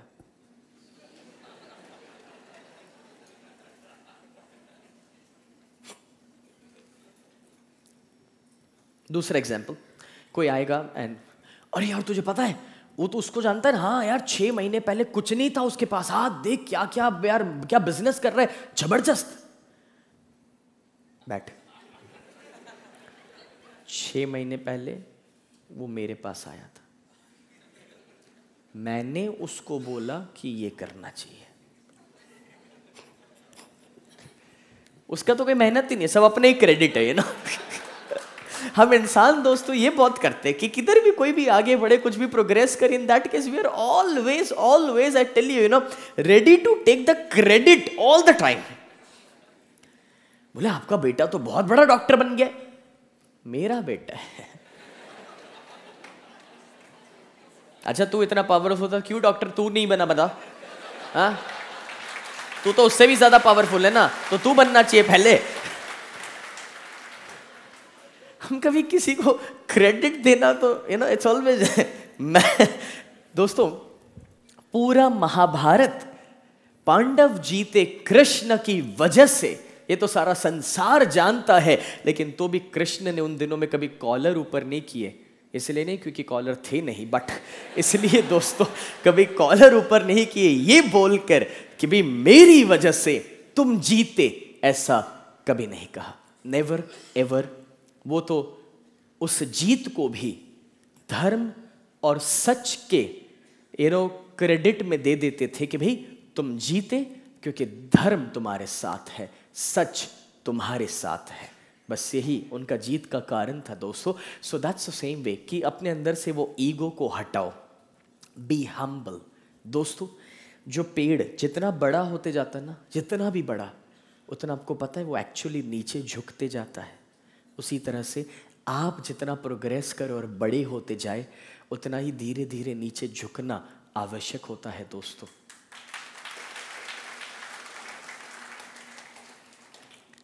एक रुपए के कॉइन्स, 5 रुपए के कॉइन्स होते ना, हाँ, जब वो गिरते आपने देखा है कितनी आवाज़ करते हैं। बहुत इरिटेटिंग आवाज़ होती है, बहुत ज़्यादा आवाज़ होती है। लेकिन आपने कभी देखा 500 की, 1000 की नोट, पैसों की नोट कोई गिरे और आवाज़ करे? ऐसा कभी? तो आप अपने आप को किस में डालना चाहते हो, सोचो। तो ये मैं सदा आवाज मत करो दोस्तों। हर जगह जहां पर जा रहे, कोई भी मिला तुरंत बताना शुरू कर दे मैं कौन हूं, मैं ये हूं, मैं वो हूं, अपना इंट्रोडक्शन, अपने पावर्स। क्या मतलब है? आपको पता है आज आधे से भी ज्यादा मेरे रिश्तेदार अभी तक मेरी जिंदगी के बारे में नहीं जानते। More than 50% of my relatives. Yes. उन्हें हाँ कभी कभी इतना पता होता है कि भी वो फोटो आया था स्नेह तेरा, बस उससे ज्यादा कुछ नहीं मालूम है। और ना कभी मैं उनको बताता हूँ, हाँ इतना क्या तो भाई अच्छा प्रोग्राम है कल सुबह, फ्री हो तो आइएगा। इससे ज्यादा तो कभी नहीं, नेवर एवर। रीजन है ना यार, देखो शांत रहो, बी हम्बल। जितना आप अपने बारे में बताते रहेंगे, जितना वो मैं बताएंगे, उतना आपका ईगो बढ़ते जाएगा। कोई मतलब नहीं है। We need to be down to earth हो सके उतना। बिकॉज हमेशा याद रखिएगा दोस्तों कि चमत्कार वो नहीं है कि आप हवा में कैसे चलते हैं, चमत्कार वो नहीं है कि आप पानी पर कैसे चलते हैं। Again I am repeating my words, मेरे साथ रहिएगा। चमत्कार वो नहीं है दोस्तों कि आप हवा में कैसे चलते हैं, चमत्कार वो नहीं है कि आप पानी के ऊपर कैसे चल सकते हैं। चमत्कार तो ये है कि आप जमीन पर कितना चल सकते हैं। और जिस दिन ये सीख लिया, उस दिन और कुछ सीखना बाकी नहीं है दोस्तों। बस सबसे बड़ा चमत्कार ही वो है। इम्प्योर शब्द होता है ना, IMPURE, इम्प्योर, उसका हिंदी क्या होता है?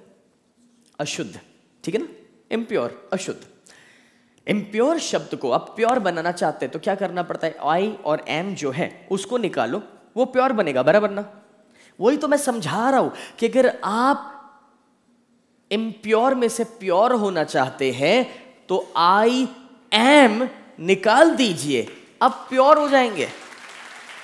I am, मैं हूं, ये जो है जब आप उसे हटा देते हैं, उसे काट देते हैं, you are through with that. You don't need anything else life में, और कुछ नहीं चाहिए दोस्तों।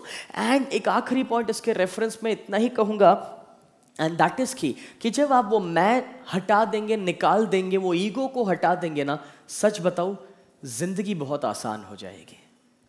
फिर कोई टेंशन नहीं है, वो ऐसा क्यों बोला मेरे को, उसने ऐसा क्यों किया, उसे पता चल गया मेरे बारे में, कोई तकलीफ ही नहीं है। जब वो मैं नहीं है तब कोई तकलीफ नहीं है। वरना तकलीफ ही तकलीफ है। Otherwise you can never be happy, never ever.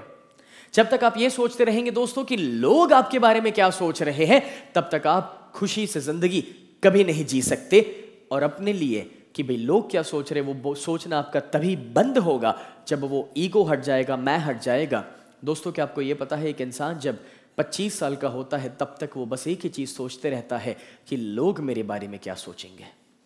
और इसलिए 25 साल की उम्र तक वो हमेशा अपने आप को अच्छा दिखाने की कोशिश करता है, अच्छा प्रेजेंट करने की कोशिश करता है। और 25 साल के बाद उसे समझ में आता है कि भाई लोग मेरे बारे में कुछ भी सोचे, लेकिन मुझे पहले अपने बारे में ज्यादा सोचना है, उनके बारे में नहीं सोचना है। क्यों? क्योंकि उसकी जिंदगी में उतनी तकलीफें अब आ चुकी है। इसलिए तो 25 से लेकर 55 तक वो करते रहता है कि भाई सर भले लोग सोच रहे लेकिन मुझे अपना काम करने दो। और 55 के बाद क्या होता है पता है? 55-60 साल के बाद समझ में आता है कि कोई फ्री नहीं है मेरे बारे में सोचने के लिए, किसी को मेरी पड़ी नहीं है। बोले पहले क्या सोच रहे थे? देखो बहुत मजेदार पॉइंट था ये कि लोग मेरे बारे में क्या सोचेंगे। इसलिए हम हमेशा यही सोच में अपनी जिंदगी जिए, दूसरों को अच्छा दिखाने के लिए, जिसमें हम अपनी जिंदगी कभी नहीं जी पाए। दूसरा, उसके बाद क्या हुआ? लोग क्या सोचेंगे, लेकिन अपना काम कर रहे, लेकिन उसमें भी बैक ऑफ द माइंड क्या है, उसने क्या मेरे बारे में सोचा।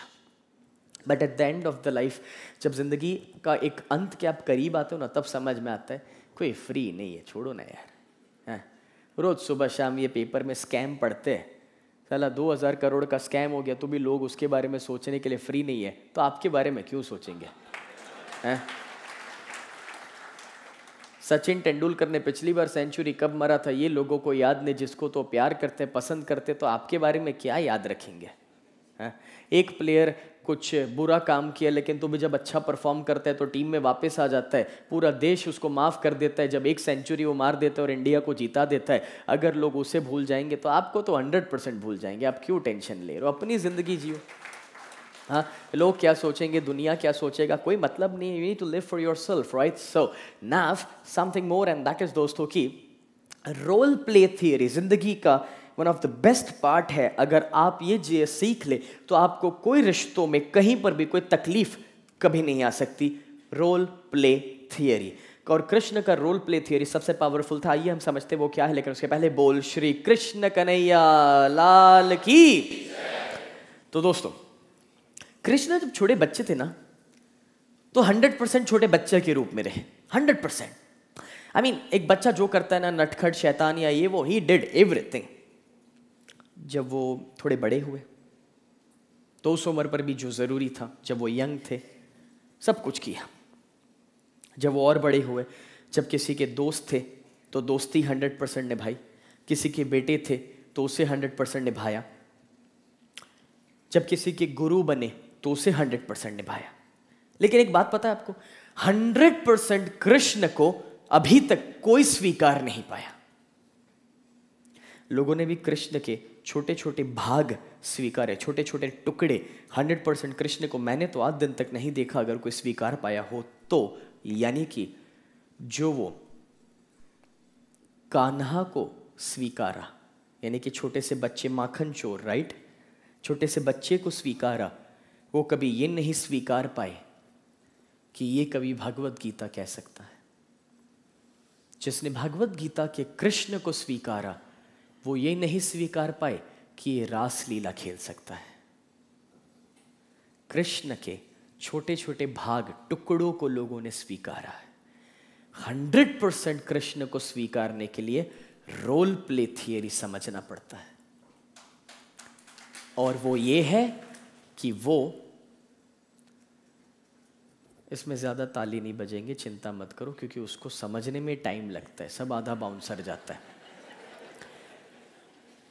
तो you see the point is कि दोस्तों भगवत गीता के कृष्ण अलग थे, कृष्ण जो शांति दूत बनकर गए वो अलग थे, जिस कृष्ण ने रास लीला खेली वो अलग थे, जिस कृष्ण ने शिशुपाल का वध किया वो अलग थे। Everything was different.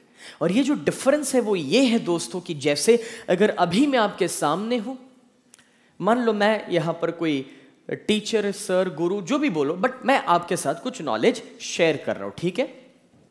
अभी जो मेरा रोल है, अगर मैं अपने फैमिली के साथ, अपने मां बाप के साथ यही रोल रखूं तो क्या होगा?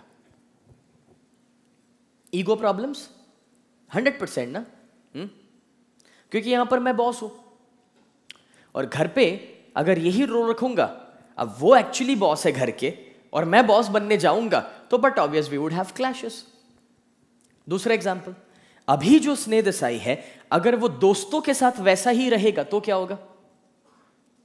अरे यार तुझे ऐसा नहीं करना चाहिए था, एक्चुअली तुझे ऐसा करना चाहिए। अरे वो छोड़, मैं तुझे एक एडवाइस देता हूं, देख तू इस तरह से जिंदगी जी। वो लोग क्या करेंगे पता है? यार ये स्नेह को अगली बार बुलाने का नहीं है, जब देखो तब साला सलाह देते रहता है, एडवाइस देते रहता है, मजा नहीं आता बोले उसके साथ। Are you getting the difference now? जब मैं यहां पर हूं तो अलग रोल है, जब मैं अपने दोस्तों के साथ हूं तो मुझे उनकी तरह बन जाना है और उसी तरह जीना है, तो ही वो मुझे स्वीकारेंगे। अब यहां पर जब मैं हूं, ऐसा हो सकता है कि जब मैं पानी मंगवाऊं तो शायद मेरे पिता मेरे लिए पानी लेकर आए, ये पॉसिबल है, मगर जब मैं घर पे हूं तब वो रोल बदल जाता है। Are you getting the difference? जब मैं प्रोग्राम में हूं तो कभी कभी इतने हद तक दोस्तों की मेरी माँ आती है एंड शी इज लाइक, बेटा तेरा बैग दे दे, मैं पकड़ लेती हूँ। क्यों? क्योंकि जब मैं अपने प्रोग्राम में हूं तो वो ये भी नहीं चाहते कि कोई ये देखे कि भाई स्नेह बैग उठा के जा रहा है, तो मैं पकड़ लेती हूं। किसे पता है कि मैं कौन हूं, क्या फर्क पड़ता है? लेकिन लोगों की नजर में अगर वो यहां पर है तो उसके हाथ में कुछ ना रहे तो ये अच्छा रहेगा। और वही चीज घर पे शायद उल्टे भी हो सकते हैं कि अगर उन्हें कुछ उठाना है, अगर मैं हूं तो मैं उनकी मदद कर सकता हूं, बिकॉज शी इज मदर है। So try to understand the differences of life. और दोस्तों, मेरे परिवार में सभी लोग ये रोल प्ले थियरी इतना ब्यूटीफुली निभाते हैं कि कभी कोई तकलीफ ही नहीं आती, नेवर एवर। एंड जब आप रोल प्ले समझेंगे तो होगा ये कि कभी कभी हम घर पे एक बॉस है, तो जब दोस्तों के साथ जाए तब हम बॉस नहीं रह सकते, हमें अपना रोल बदलना है। या आप में से जो ऑफिस में बॉस है या मैनेजर है, घर पे आके भी आप बॉस के रूप में रहोगे, परिवार खुश रहेगा आपके साथ? बताओ।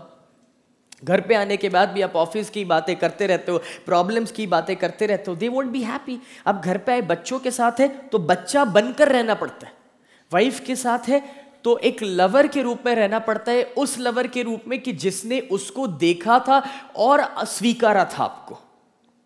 Are you getting the difference, you know? लेकिन जो लोग इस तरह से नहीं रहते परिवार के साथ, उसी का परिवार खुश नहीं रहता। और दोस्तों, मैं आपको बता दूं कि अगर आपकी वाइफ ज्यादातर समय शाम की 8 से 11 की टीवी सीरियल्स में अपना समय बिता रहे हैं, वो फालतू टीवी सीरियल्स, वो फालतू तो है, ये तो पक्का है, क्योंकि उसमें से आपने अभी तक बस इतना ही सीखा है कि दूसरों पर शक कैसे करना, दूसरों को हर्ट कैसे करना और किसी का विश्वासघात कैसे करना।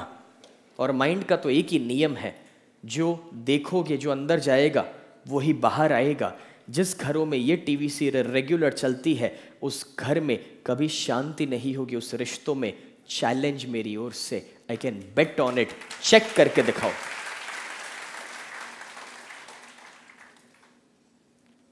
और एक दूसरी बात जो मैं आगे बताने की कोशिश कर रहा था कि यहाँ पर जितने भी हस्बैंड्स हैं, कि आपको ये पता है कि आपकी वाइफ टीवी सीरियल्स में समय क्यों बिताती है? मैं उसमें उनकी गलती भी नहीं गिनूंगा अगर वो उसमें समय बिता रहे हैं। उसके पीछे भी वजह ये है कि शायद आप उन्हें वो क्वालिटी टाइम दे नहीं पाते जो उन्हें चाहिए, और इसीलिए उनकी इमोशंस की जो ज़रूरत है, जो भावनाओं की ज़रूरत है, वो पूरी नहीं होती आपसे, और इसीलिए वो पूरी करते हैं उसे उस टीवी सीरियल से।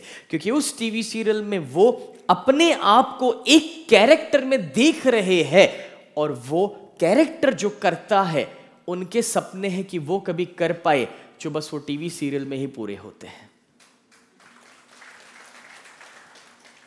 थिंक अबाउट इट, सोच कर देखिएगा।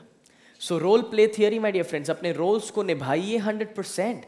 जहाँ पर जो बनकर रहना है वो बनकर रहो। घर में एक अलग रोल होता है, ऑफिस में अलग रोल होता है, दोस्तों के साथ अलग रोल होता है, बच्चों के साथ अलग रोल होता है। अपने आप को बदलने की कोशिश करो माय डियर फ्रेंड्स, एंड जब आप इस रोल्स को चेंज करते जाएंगे that's the way to live life. एक छोटा सा एग्जाम्पल आपसे शेयर करूंगा दोस्तों, एंड दैट इज, एक बार ऐसा हो गया, आपके पड़ोस में एक नया बंदा रहने को आया। तो आपने क्या हो गया, आप सुबह थोड़ा फ्री रहते थे तो उसको 2-3 बार देखा। क्या देखा कि भाई सुबह वो जब घर से बाहर निकलता तो उसके घर के बाहर एक पेड़ था। अब वो पेड़ के पास जाके कुछ करता, पता नहीं क्या करता, फिर ऑफिस जाता। शाम को जब ऑफिस से घर पे आता ना, वापस वो पेड़ के पास जाता, वापस कुछ करता, पता नहीं क्या करता, फिर घर के अंदर जाता। हर दिन ये होता, 4-5 दिन तक आपने देखा। एक दिन संडे सुबह आपने पूछ लिया कि भाई साहब आप ये कर क्या रहे हो, what are you doing, because you see आपको कुछ समझ में नहीं रहा। वो पेड़ के पास जाके कुछ आप हाथों से कुछ कर रहे हो, क्या कर रहे हो, कुछ पूजा प्रार्थना होता है, क्या होता है? वो जवाब देते हैं, बोले नहीं ऐसा कुछ नहीं है, देखो जब मैं ऑफिस से घर पे आता हूँ ना, तो ऑफिस का जो मैं बॉस हूँ, ऑफिस के मेरे वो जो भी प्रॉब्लम्स है, जो भी तकलीफ है, वो सब पेड़ पे लटका देता हूँ, और बाद में घर पे जाता हूँ एक अच्छा हस्बैंड और फादर बन के। और जब घर से बाहर निकलता हूँ, वापस वो पेड़ पे जाके वो ऑफिस के सब प्रॉब्लम वापस ले लेता हूँ, ऑफिस का बॉस बन जाता हूँ, और बाद में ऑफिस जाता हूँ। नाफ, आपको नहीं लगता कि हमारे घर के बाहर भी ऐसा एक पेड़ होना चाहिए?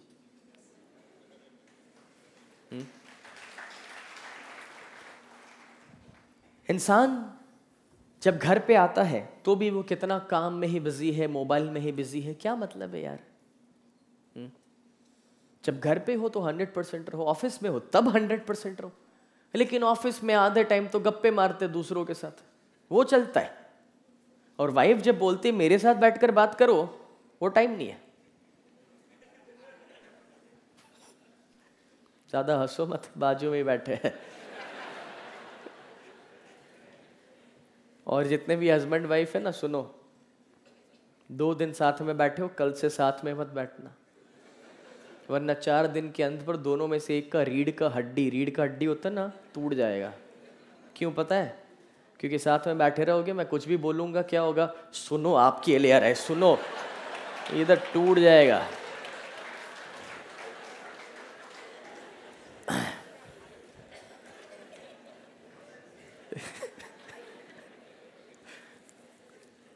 नाफ दोस्तों, let's come back to a point. Now, जब हम ये रोल प्ले थियरी यहां पर समझे हैं तो साथ ही साथ हमें इसे समझना बहुत ही जरूरी है, जिसे मैं कहता हूं शून्य इज पूर्ण। इसका मतलब क्या होता है? शून्य इज पूर्ण मतलब, दोस्तों मैं इतना ही कहूंगा, जिसने अगली 5 मिनट मेरे साथ ये समझ लिया कि शून्य इज पूर्ण, वही है जो कृष्ण को समझ पाएंगे। और जो इसे नहीं समझ पाया, वो समझ लो कृष्ण को भी पूरा नहीं समझ पाएगा, कभी नहीं। अब मेरे साथ रहिएगा। वैसे ज्यादातर लोगों को ये सेशन 5 मिनट का बाउंसर रहता है। आई होप आप हेलमेट पहने हैं। दोस्तों, बी अलर्ट, बी अवेयर। मेरे शब्दों को पकड़ने की कोशिश कीजिए, उसके पीछे के जो मैसेजेस है उसे समझने की कोशिश कीजिए। अगली 5 मिनट अपने दिमाग के दरवाजे खुले रखिए, कोई मान्यताओं से ना जिए, मैं जो बोल रहा हूं उसको समझने की कोशिश करें। बोल श्री कृष्ण कन्हैया लाल की।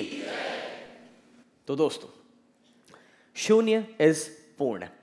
जितने भी नंबर्स हैं उसमें सिर्फ 0 ही है जो 100% है। Do you agree? क्योंकि बाकी सभी नंबर्स कहीं शुरू होते, कहीं खत्म होते, मगर 0 ही कंप्लीट होता है। आप कहेंगे सर 8 भी तो कंप्लीट है, मगर दोस्तों 8 भी तो कहीं ना कहीं 2 शून्य का कॉम्बिनेशन है ना, 2 जीरोस का कॉम्बिनेशन है। सो शून्य इज पूर्ण। मतलब कि दोस्तों, शून्य एक ऐसा नंबर है जो कहीं से ना शुरू होता है ना कहीं खत्म होता है। There is no starting, no end, कुछ भी पता नहीं चलता। इट्स 100%, ठीक है। और कृष्ण की पर्सनालिटी भी कुछ वैसी है। कैसी? मैं आपको समझाता हूं। दोस्तों, किसी ने अच्छाई को स्वीकारा, किसी ने बुराई को स्वीकारा। महावीर, बुद्ध, जीसस, उन्होंने अच्छाई को स्वीकारा और उसी राह पर वो जिंदगी जिए। Do you agree? Let's say okay, Hitler या ओसामा बिन लादेन या कोई भी, किसी ने बुराई को स्वीकारा और वो उसी रास्ते पर जिए। Do you agree again? Okay, now. Osama bin Laden को हम ये बोले कि भाई आपको जीसस या महावीर बनना है, क्या वो बन सकता है? नहीं। क्यों? क्योंकि उन्होंने बुराई को ही स्वीकार लिया है, इसलिए वो अच्छाई को स्वीकार नहीं सकते। Do you agree? महावीर या जीसस को कहे या बुद्ध को कहे कि तभी तुम्हें हिटलर बनना है, तो बन सकता है? नहीं। क्यों? क्योंकि उन्होंने अच्छाई को स्वीकार लिया है। अब एक बात बताओ, अच्छाई बुराई कृष्ण को कहां पर रखे?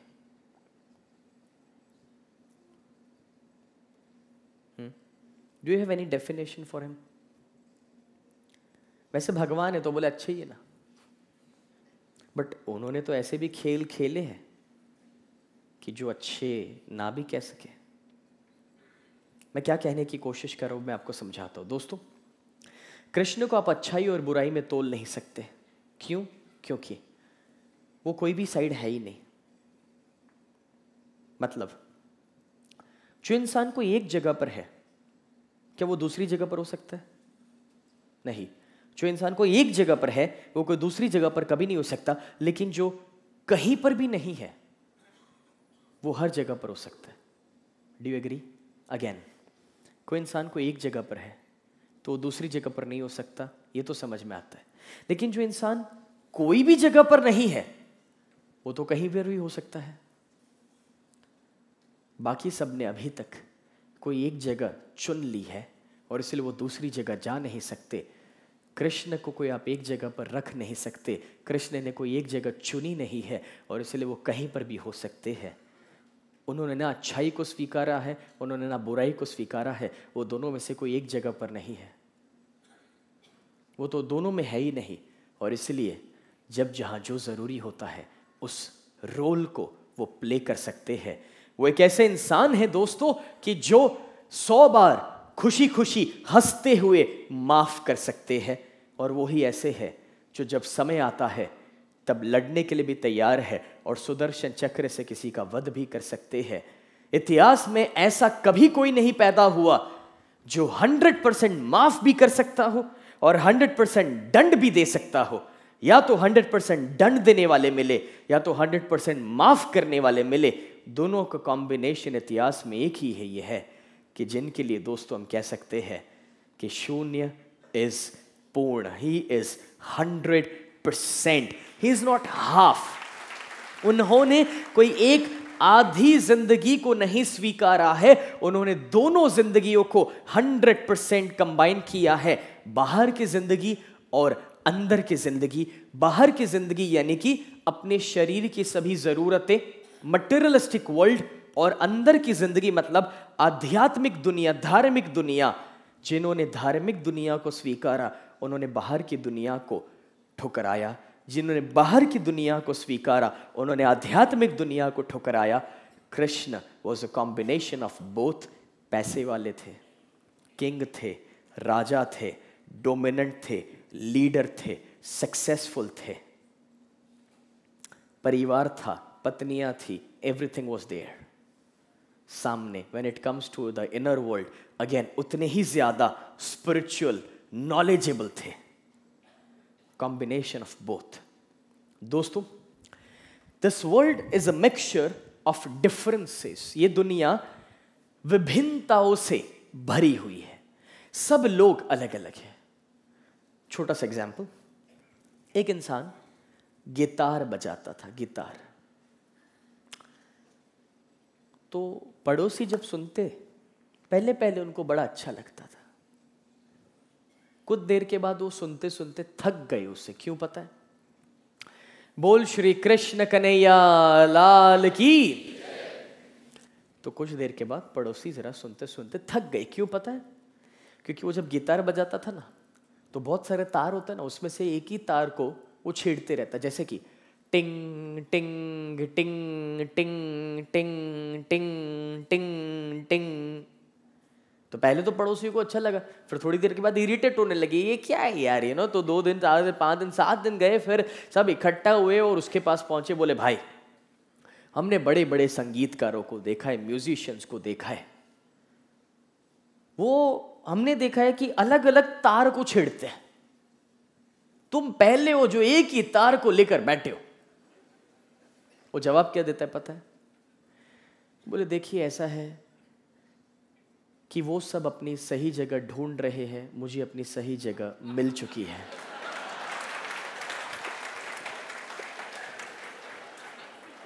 अब कौन समझा है उसे बताओ? दुनिया में ऐसे सैंपल्स भर भर के हैं।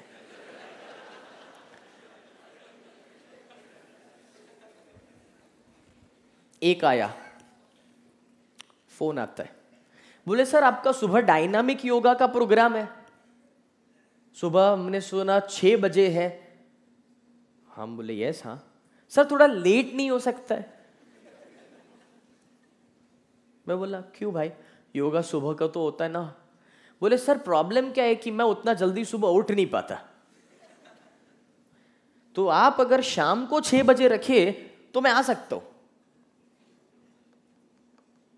मैं बोला ना भर भर के सैंपल्स है दुनिया में।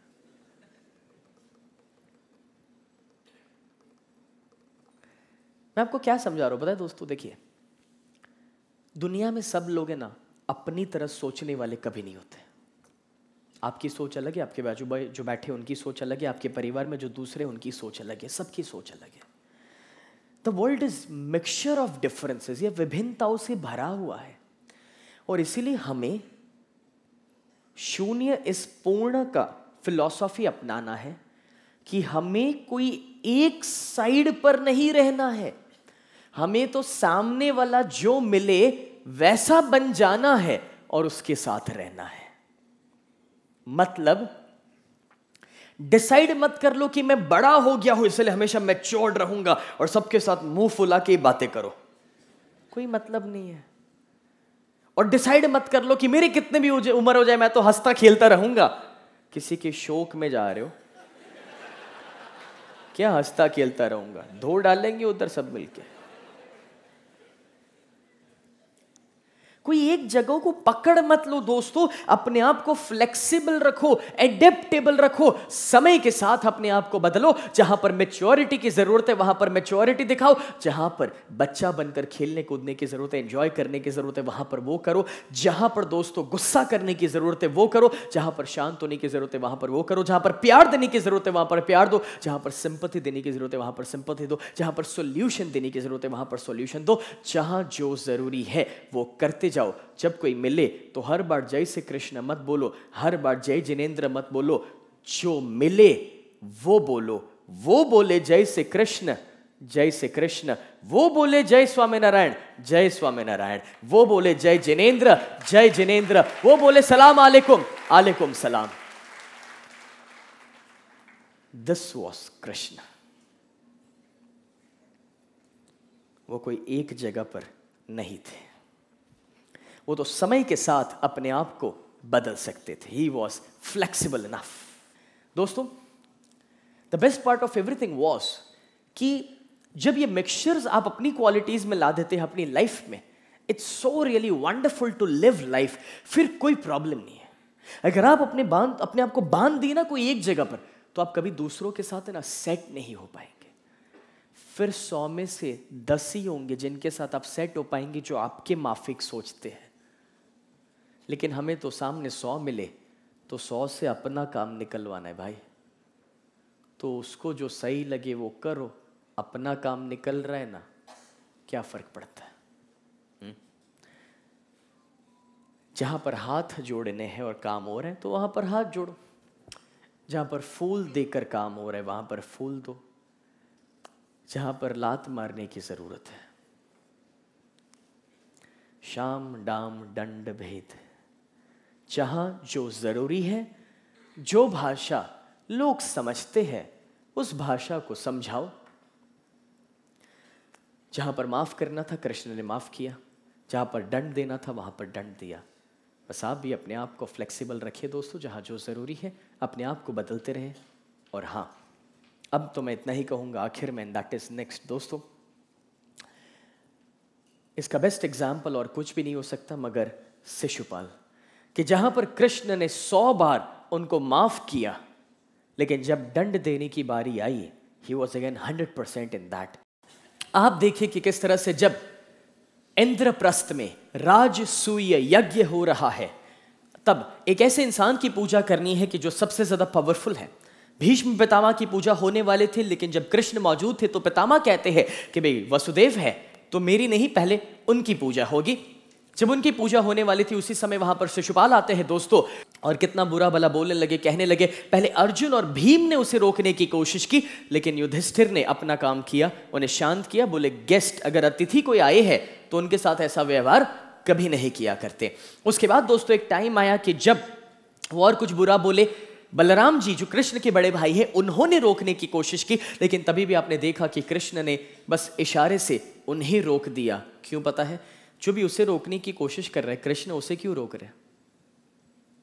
क्योंकि क्या है कि वो दंड देने से पहले पाप का घड़ा भी तो भरना चाहिए ना भाई। फिर देखिए मजा, वो पितामह को कुछ बुरा भला बोले, उनको गुस्सा आया, लेकिन तो भी कृष्ण ने रोक दिया और कहा कि ये मेरे लिए बोल रहे हैं, आपके लिए नहीं बोल रहे। एक एक करके वो शब्द को शांत करते रहे, लेकिन एक मजेदार बात आखिर में जब बलराम जी कहते हैं कि उन्होंने इनका अपमान किया, उनका अपमान किया, तुम्हारा अपमान किया, और बोले तुम यहां पर खड़े मुस्कुरा रहे हो। दोस्तों भगवान की यही तो खासियत है, जब माफ करते ना दिल से करते हैं। और अपना क्या है पता है?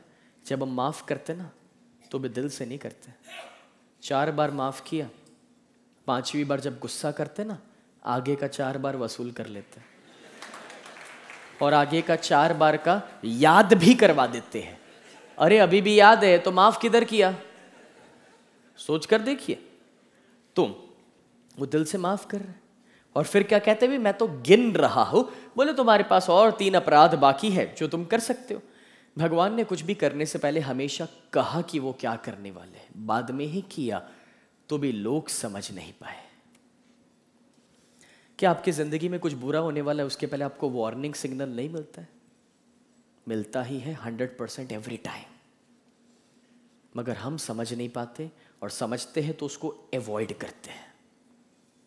सोच कर देखिएगा इसके बारे में, वो हमेशा पहले बताता ही है दोस्तों। नाफ बोला 3 अपराध है, उसने 3 अपराध किए, तभी भी रोका कि अभी भी रुक जाओ, मौका है तुम्हारे पास, लेकिन तो भी वो नहीं रोका। और जब दंड दिया तो भी 100% दिया। हम इंसान जब किसी को माफ करते हैं दिल से नहीं करते, अंदर नेगेटिविटी रखते हैं। जब दंड देने की बात आती है तो अंदर दया आती है कि कैसे मैं उसको दंड दूं। हम कभी 100% नहीं रहते हम जो भी कर रहे हैं। जैसे कि एक छोटा सा एग्जाम्पल दोस्तों, जब इस संसार में जी रहे हैं तो हम हमेशा ये सोचते रहते हैं कि भाई हे भगवान उठा ले, इतनी तकलीफें क्यों दे रहा है। और जब उठाने को आता है, हे डॉक्टर बचा ले। Why are we confused all the time? एक साइड पूरी जिंदगी ये बोलते रहते हैं कि भगवान उठा ले, इतनी तकलीफें क्यों दे रहे हैं। वो मान लेता है, उठाने को आता है तब डॉक्टर को ढूंढने जाते हैं, पैसा ले, बचा बचा बचा, कुछ भी कर लेकिन बचा। Why are we confused all the time? कभी यस कभी नो, कभी यस कभी no. Why are we confused? ये जितना आप कंफ्यूज रहोगे उतना आपका समय बर्बाद हो रहा है, एनर्जी बर्बाद हो रहा है, आप कभी अपनी जिंदगी खुशी से जी नहीं सकते, पॉसिबल नहीं है। फॉर एग्जाम्पल, अगर यहां पर आए हैं तो ये सोचने की जरूरत नहीं कि अब लेट क्यों हो रहा है। यहां पर हो तो 100% यहां पर रहो। अब मत सोचो ऑफिस, घर, ये वो काम। और जब अगर ना आओ कभी क्योंकि घर का कोई इंपॉर्टेंट काम है या ऑफिस का काम है तो वही करो। तब ये भी मत सोचो कि आज मैं मिस करूंगा। जो करो 100% करो। यहां पर हो तो 100% रहो। अब वो मोबाइल में रहने का मतलब नहीं है, नई घड़ी देखने का मतलब है। If you are here, be here 100%. If you are there, be there 100%. What's the big problem, you know? And दोस्तों, जब शिशुपाल का वध हुआ, सुदर्शन चक्र वापस आया, और जब वो गायब हुआ तो कृष्ण की उंगली पर there was a small cut and there was a drop of blood.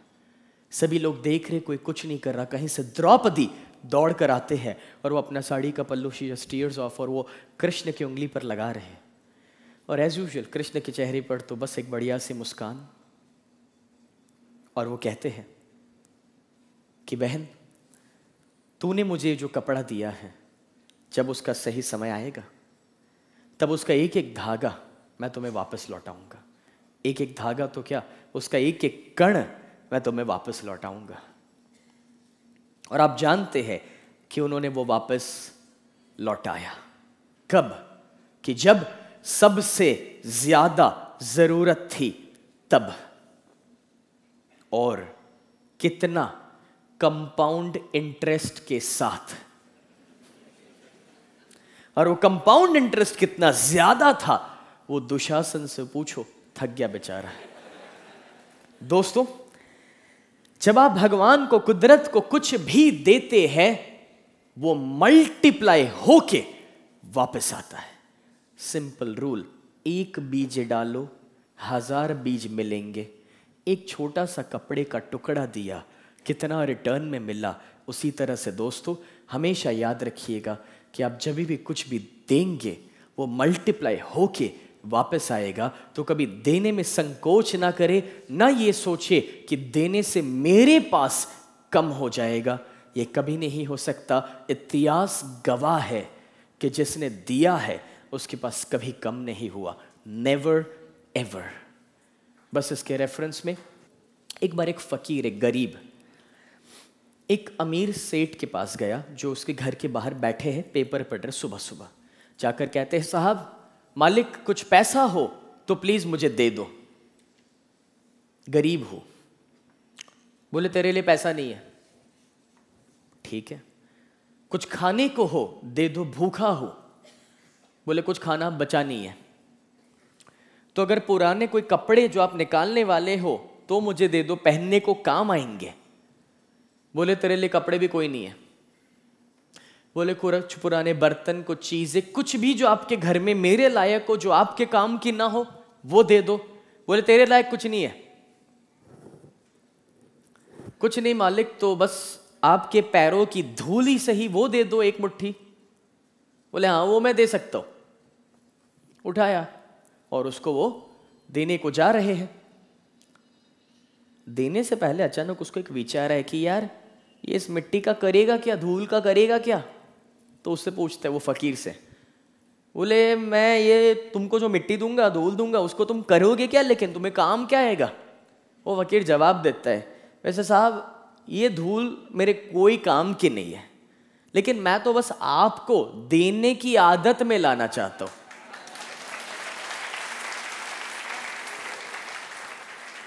So my dear friends, life of Krishna का पार्ट यहां पर खत्म होगा, लेकिन लाइफ ऑफ कृष्ण जो हमने देखा वो तो बहुत शॉर्ट में था, बिकॉज कृष्ण भगवान की जिंदगी का तो कोई अंत नहीं है, लेकिन उसमें से जो मेन चीजें थी उतना ही हमने जाना। और अब अपना सेकंड पार्ट आता है जिसे मैं कहता हूं कृष्ण एंड महाभारत। और जब महाभारत की बात है तो मैं आपको कहूं दोस्तों कि क्या आपको यह पता है कि महाभारत दुनिया का सबसे लंबा पोयम है, दुनिया का सबसे बड़ा काव्य है। इतना बड़ा पोयम कि जिसमें 2,60,000 लाइन्स हैं। The world's longest poem is Mahabharata, and Bhagavad Gita उसका छोटा सा एक भाग है दोस्तों। और जिस तरह से ये जो 2,60,000 लाइन्स है उसको 18 चैप्टर्स में डिवाइड किया है, 18 चैप्टर्स के, जिसको पर्व बोला जाता है। जैसे कि आदि पर्व, सभा पर्व, वन पर्व, विराट पर्व, उद्योग पर्व, इस तरह से अलग अलग उसके चैप्टर्स के नाम हैं जिसमें उसको डिवाइड किया गया है। और दोस्तों जिस तरह से हर एक फिल्म का एक हीरो होता है ना, जिस तरह से हर एक स्टोरी का एक हीरो होता है, उसी तरह से दोस्तों महाभारत के एक ही महानायक है और वो है वसुदेव कृष्ण। और अगर कृष्ण महाभारत में ना हो तो खाने में से ना वो मिर्च मसाला चले जाएगा, फीका हो जाएगा खाना। और महाभारत में भी कृष्ण ही है जो उसे मसालेदार बनाते हैं, या फिर दोस्तों कहो कि उसके जो ट्विस्ट और टर्न्स है वो कृष्ण ही है जो लेकर आते हैं। ओके, आज का आपका होमवर्क, सबसे पहला होमवर्क दोस्तों, आज के पूरे दिन में कहीं पर भी अपना समय बर्बाद ना कीजिए यूजलेस चीजों में, और जो आपका मिशन है, काम है, सिर्फ उसी पर फोकस करें। Second, change with the change, समय के साथ अपने आप को बदलो, हर एक व्यक्ति के साथ अपने आप को बदलो, बी फ्लेक्सिबल। और एक आखिरी पॉइंट, 5 लोगों को फोन कीजिए, ऐसे 5 लोग जिनको हमने कभी हर्ट किया हो, नुकसान पहुंचाया हो, और बस दिल से उसे सॉरी बोल दो। वो माने ना माने उससे लेना देना नहीं है, लेकिन अपना फर्ज है बोलना, क्योंकि अपने ऊपर से बोझ कम हो जाएगा।